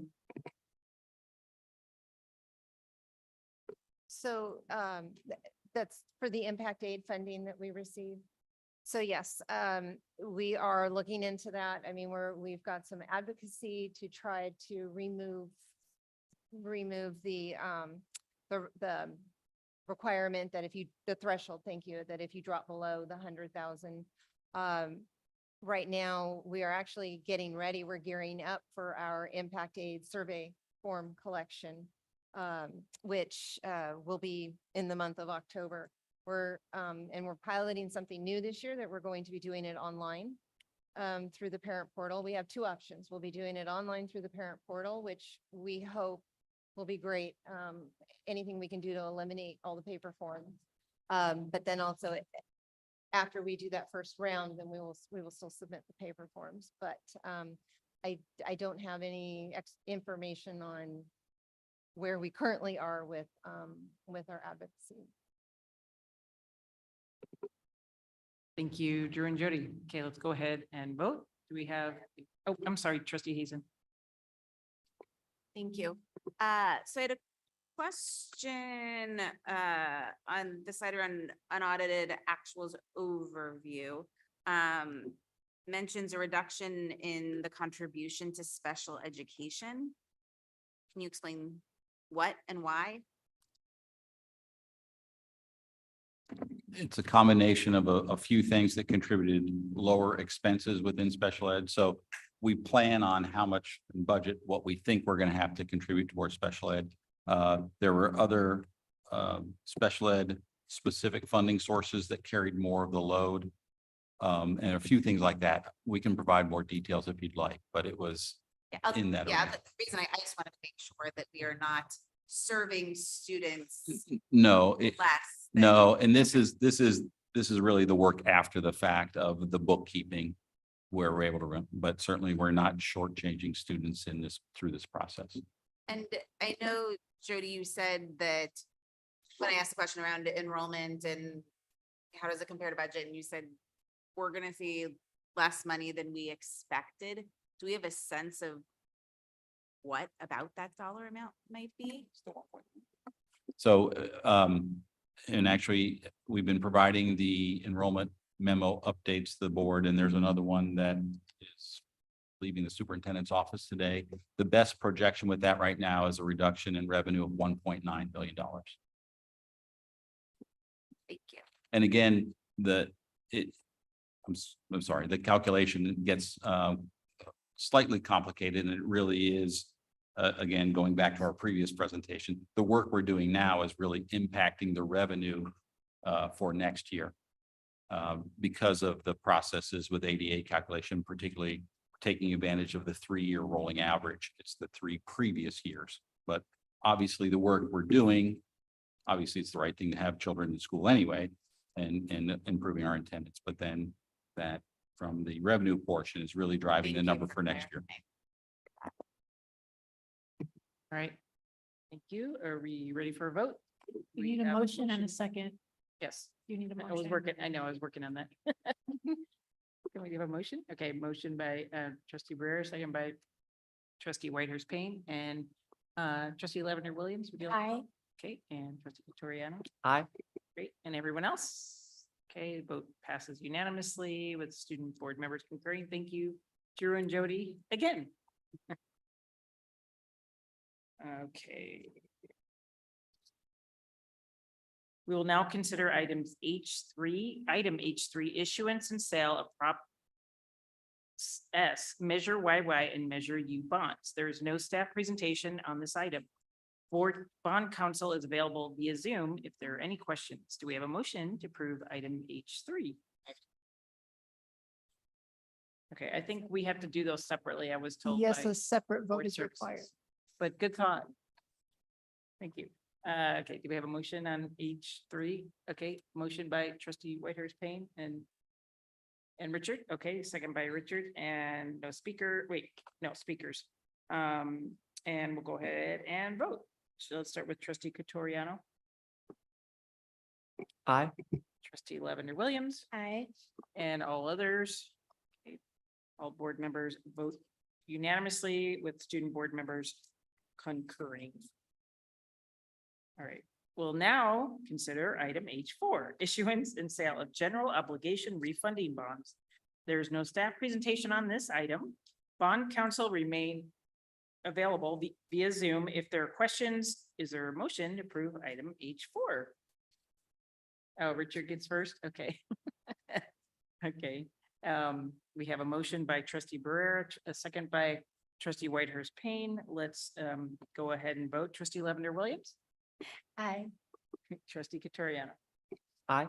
And everyone else. Okay, that motion passes.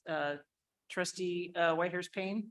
Okay, we're missing your vote up there, just to gotta make it official.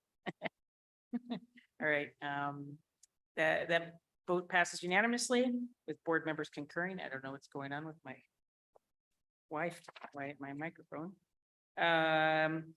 Okay, now we will move to the superintendent's consent agenda.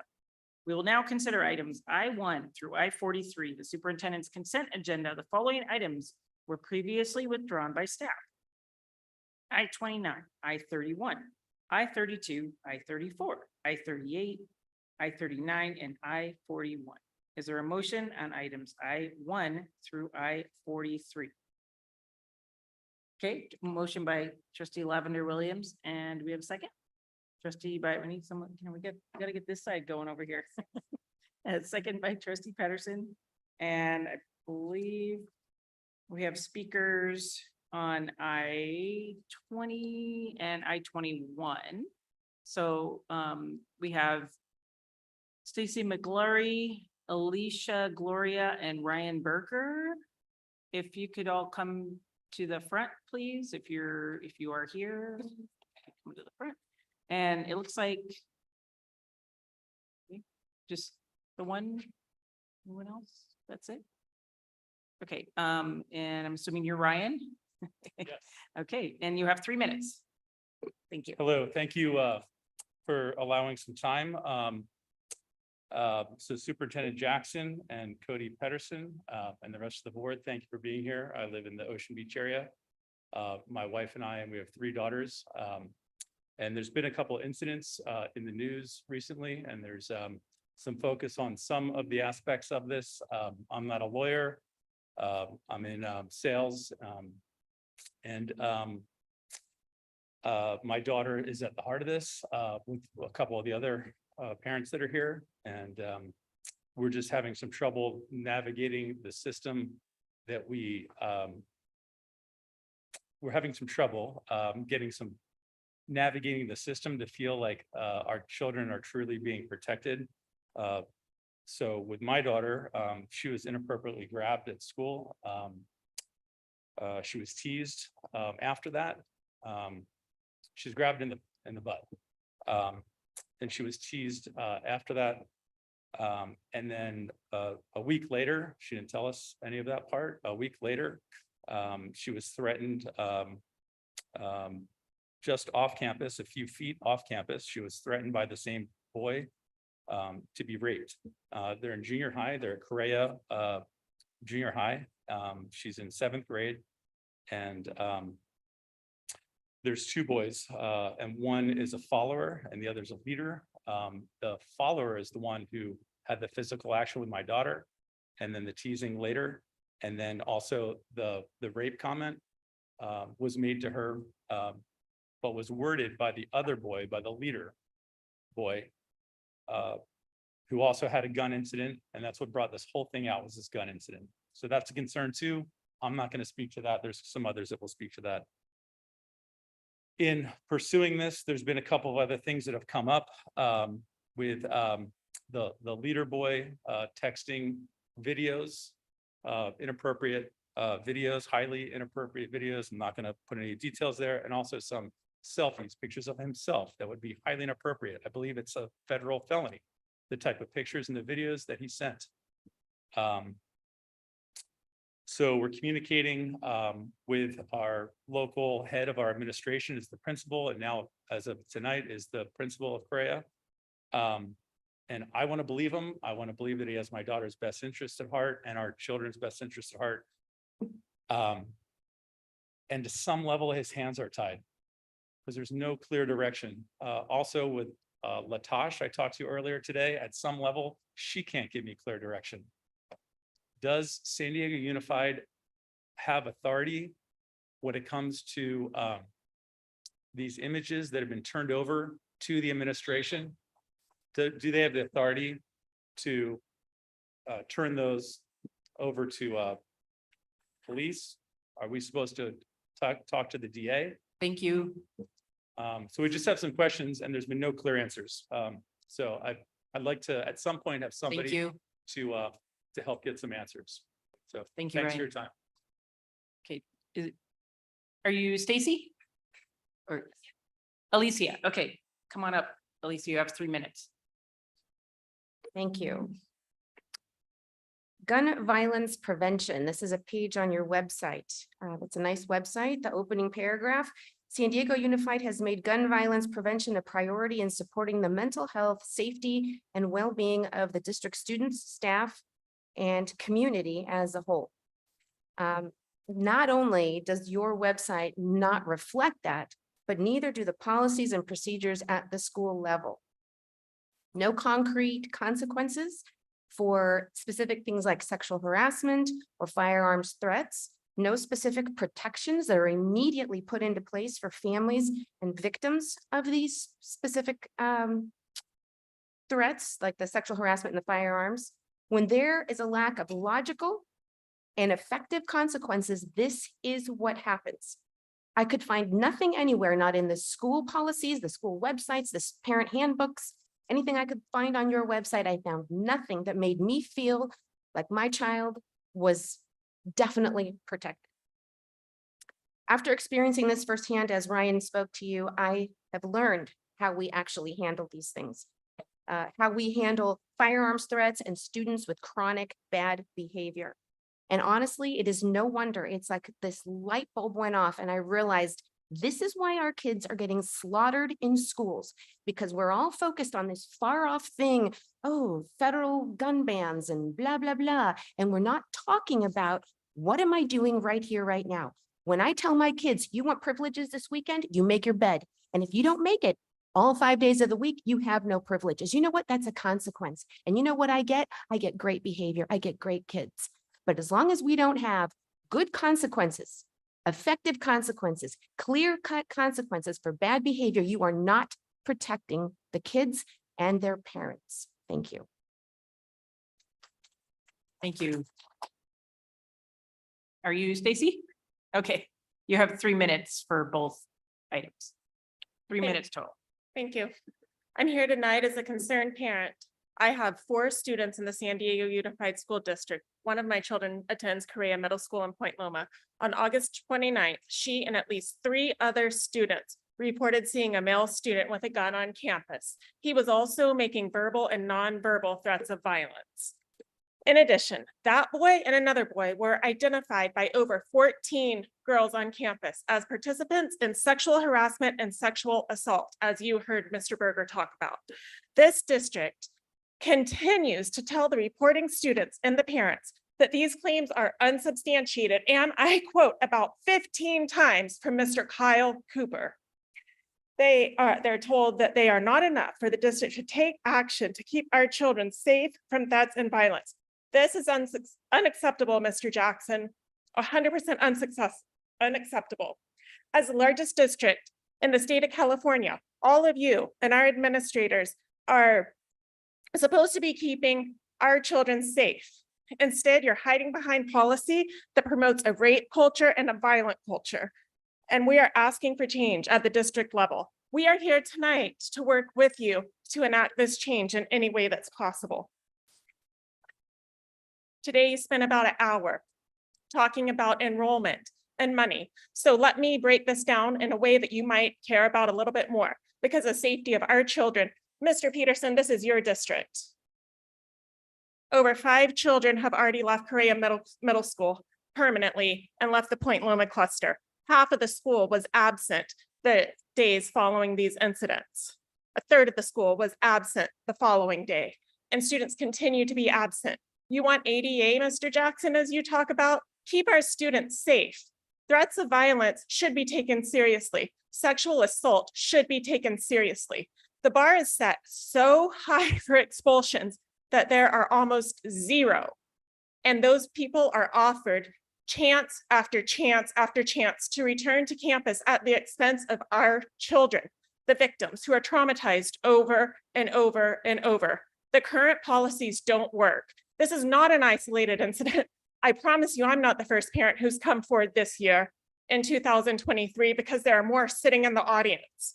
What's being done? Nothing. Our children are being victimized and traumatized, often by the same individuals who are given chance after chance after chance.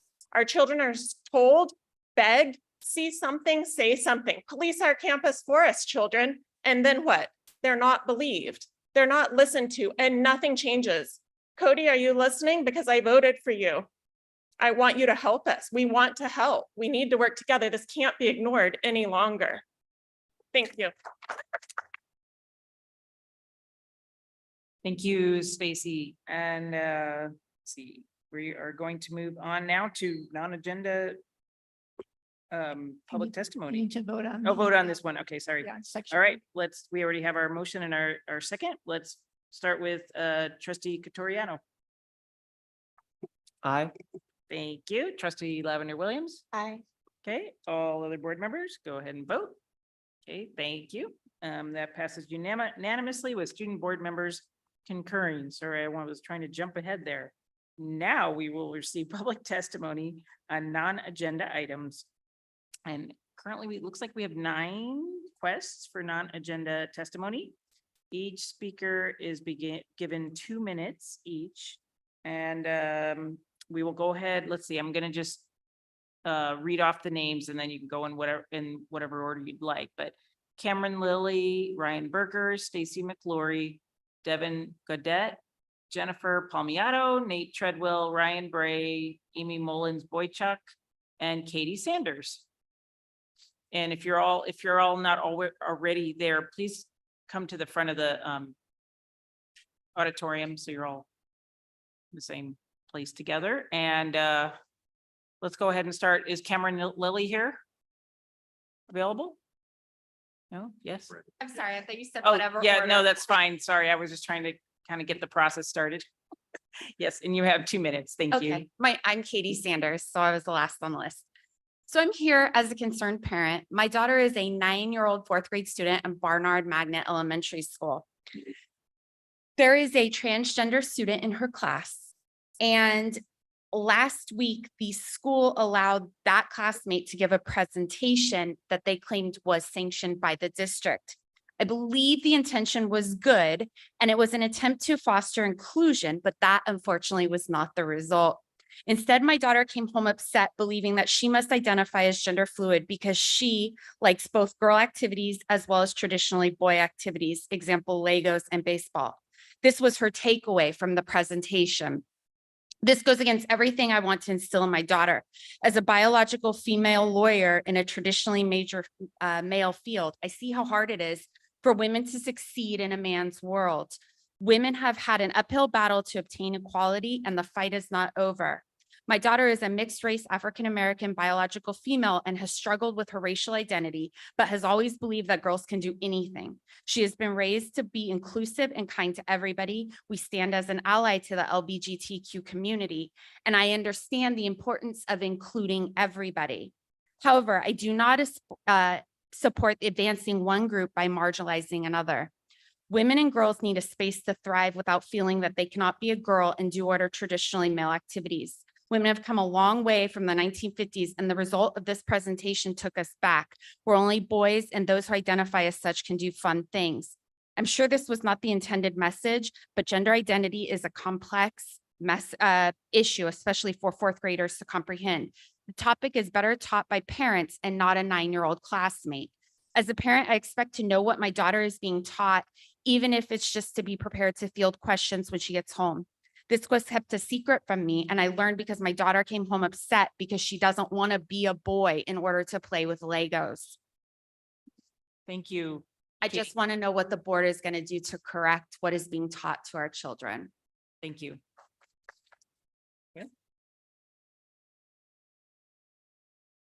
Hi, my name's Ryan Bray. Thank you for the time.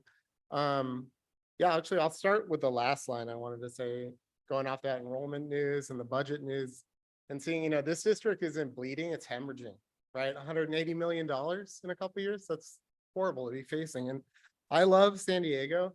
I love our teachers and I love our school at Barnard Elementary. I'm not giving up. That's why I'm here to talk to you guys. And I want to talk about like, well, first off, I don't want to be here. I don't want to have to talk about this, but like as a parent, I feel like we have to shine light into this and make sure that the content that's being shown to our kids is like processed by families before it gets presented in class. And I'm talking about the same incident, that's fourth grade class. My wife and I have 2 kids at Barnard Elementary School. Last Friday, a man from the district office named Michael Rabin this was his email picture. I don't know who this person is, but this is when he replied to me what his avatar is. So he came to our daughter's fourth grade class to facilitate a student presentation on gender identity. Mr. Rabin, Mrs. Brown, the school counselor, and Mr. Reyes, the classroom teacher, were the adults in the room. The parents were not notified about the presentation or the ensuing discussion. The only reason I found out is because my daughter, Gabby, she's 9 years old, told me that she learned about trans at school. So that conversation that I had with her is like revealed that this presentation happened to me. I asked Mr. Reyes, Principal Chow, and Mr. Raven directly multiple times over the last couple of days what happened in that session, like what was discussed. Nobody has told me anything. Mr. Raven's last email states that I will receive a response from leadership in his division. I don't know what that means. Principal Chow said that we do not notify parents due to student confidentiality, and a statement about gender identity and sexual education are not related. It's not true. That's not what's happening. Thank you. Gender identity is sex ed. Thank you. 9-year-old. Board of Education and Superintendent Jackson. My name is Cameron Lilly, and I'm here to voice my concerns about the current discipline policy and how it's being enforced. We've recently experienced a terrifying event within the Point Loma cluster on the Correa Middle School campus. The incident was sparked by 2 students bringing a gun to school, bragging about it, threatening other students that if they snitched, they would be shot. Later that day at pickup, 2 students witnessed them brandishing the weapon. 911 was called, campus police and San Diego PD responded.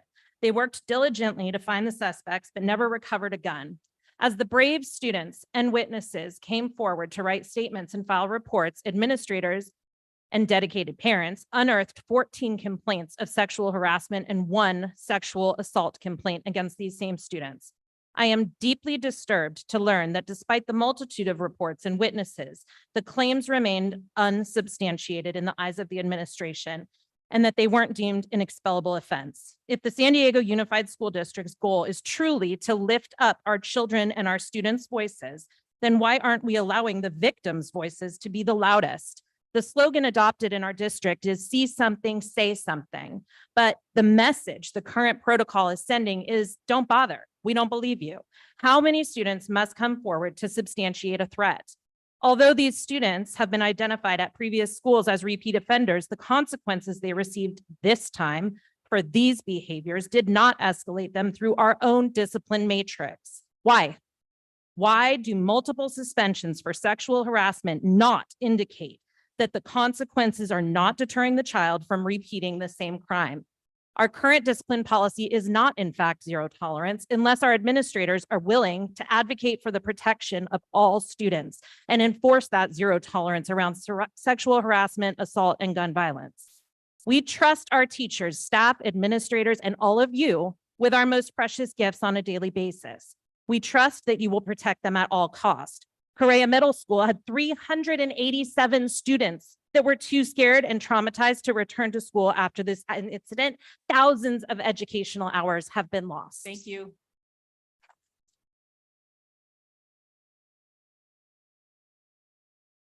Hello, I'm also here about the Correa incident that so many people have spoken about. And since Cameron just said something about see something, do some, or see something, say something, I'm going to ask you guys to feel something, do something. Can you state your name, please? Oh, I'm Jenny Palmiato. Thank you. And you know, I could see the passion and commitment in this room. I could also see the fatigue. And so 2 minutes is going to go by quickly. You know, you guys have heard the interactions. What we haven't really heard about as a community is the actual steps by the leaders, by the people within the school and outside of the school, the key players. We need a formal review of Mr. Cooper's actions, Ms. Shear, the interim vice principal, and any other decision makers who deemed that these people are still safe students. I'm asking for this review because I believe that there were steps and missteps by this administration that are far outside of the district policy. Feelings aside, when policy and procedure are not followed and it results in poorer outcomes for our students, our community needs to know and have available action items, and you guys are the leaders here. You know, perhaps after this review, maybe more training, you know, we don't know, maybe termination, who knows? Ed code is clear. Sexual harassment is not okay. A school minister is tasked with investigating and resolving sexual harassment complaints. Correa's response was inadequate and rushed. The educational effect of those 14 students, the victims of those sexual harassment by one student, is still unfolding. You talked about district dollars for absenteeism. These students are highly affected, increased absenteeism, decreased mental wellness, distrust in adults that are shaping these children's life. We all know that sexual harassment is not okay. There's also gender protections within this, within California. All 15 students that reported sexual harassment also are from the same gender. They were females targeted by a male. They need to be protected. We've heard countless times from these leaders, from Mr. Cooper. I'll hold that time down. Thank you.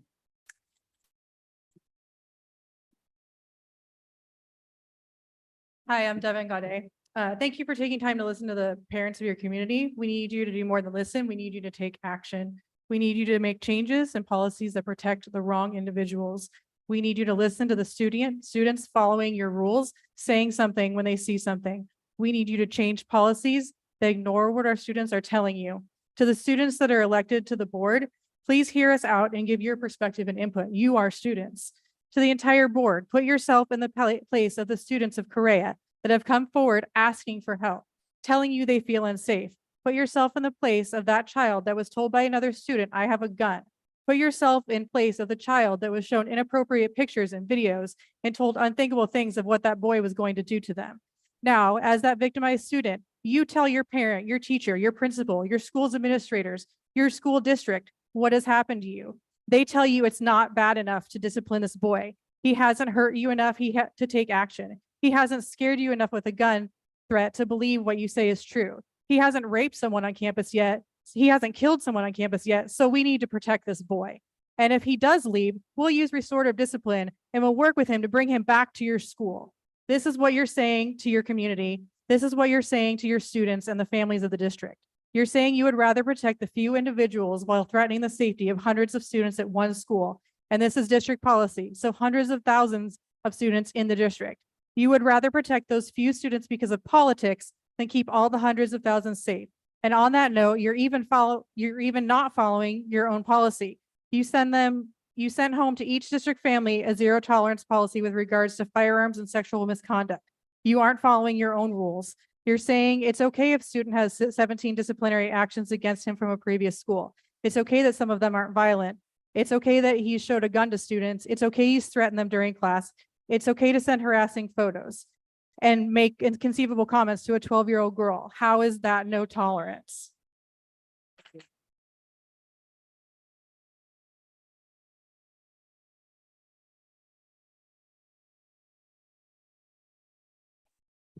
Amy Mullins-Boychuk. I know you know my name.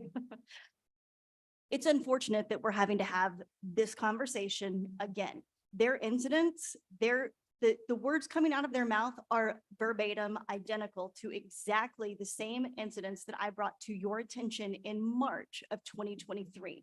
I brought the media with me. You told them that you were going to look into this policy. You were going to look at changes. You were going to make some difference, right? I haven't heard one whisper from you. Nothing. You've not responded to any of my emails, none of my inquiries, nothing. There's been zero changes. Mrs. Ann, you looked straight in my son's face and lied to his face. You told him that you were concerned and you were going to make changes. You've done nothing. And now you have a whole nother set of parents that are traumatized and devastated. by the experiences that their children are getting at school. They're supposed to be safe in locos parentis, right? That's what you operate under until an incident occurs, and then we're going to pass the buck on to everybody else, and zero responsibility or accountability. Nothing for the victims. You don't believe them. You don't want to listen to them. And these parents, why don't you just be honest with them and tell them that what they're saying is falling on deaf ears, because you're not going to do a damn thing. You adopted this policy October 27th, 2020. Next month is 3 years. Did you get enough research and data? Did you find out that these behaviors are getting out of control and it's getting worse? Every single day is getting worse. You were pseudo implementing this policy before you adopted it. Did you have enough funding for training? Did you have enough funding for a restorative counselor on every single campus every single day before you implemented it? No. Thank you.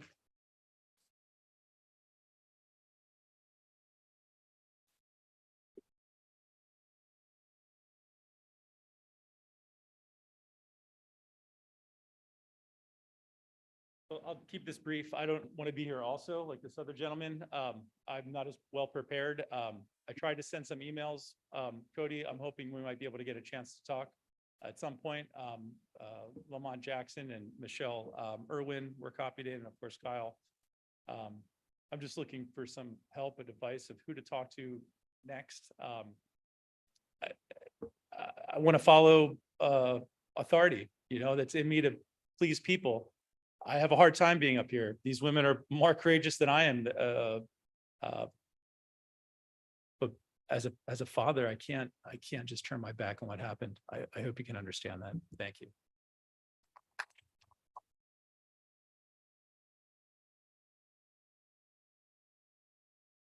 I'll be brief because I signed up for 2 things.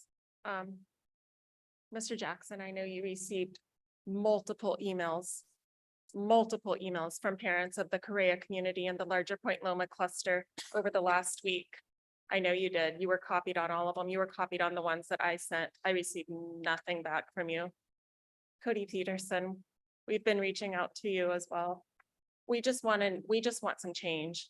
We want our students to feel safe. If it happened in La Jolla or Torrey Pines, if it was one of your children, Mr. Peterson, would you feel differently? All of the rest of you who have children, your child was shown a gun and told that she was going to be shot. She was grabbed and told that she was going to be raped. Would you feel differently? Would you only feel differently if it's your own child? Because it is our children that we're talking about here today. And these policies are not working. They need to be changed. We need real consequences for inappropriate actions that does 2 things. It teaches the offender that these aren't okay, and hopefully makes that a better person, and it keeps our children safe. These children, these little kids, they're being traumatized at school over and over by the actions of the other students and by the actions of the administrators who fail to take action. All we're asking for is that you keep our children safe on campus. Maybe you'll get that ADA you want. Maybe you'll get that 5 extra students. For a researcher, that's your priority. You certainly won't be losing as many students, because there's an exodus out of Correa right now, and it's going to follow in the Point Loma cluster. There's an exodus. Nobody wants to send their kids to school to be sexually harassed and threatened with a gun. I'm sure you wouldn't want your students to feel that way. Students on the board, I'm sure you wouldn't want to feel that way in your schools. So please listen to us when we speak up. We're not coming here with lies. We're coming here with concerns. Our children are traumatized, and they're traumatized by you all unless you take action. Thank you. Okay, thank you, everyone, and we appreciate you being here to speak this evening. And please know that this matter is being directed to our superintendent. And I would like to thank you all for providing your comments to the board and superintendent today. We appreciate your input. We know that your perspectives help us to better serve our students, our parents, and the community. And with that, we are going to conclude the agendized business of the board. And the next meeting will be held on September 26, 2023. This meeting is now adjourned.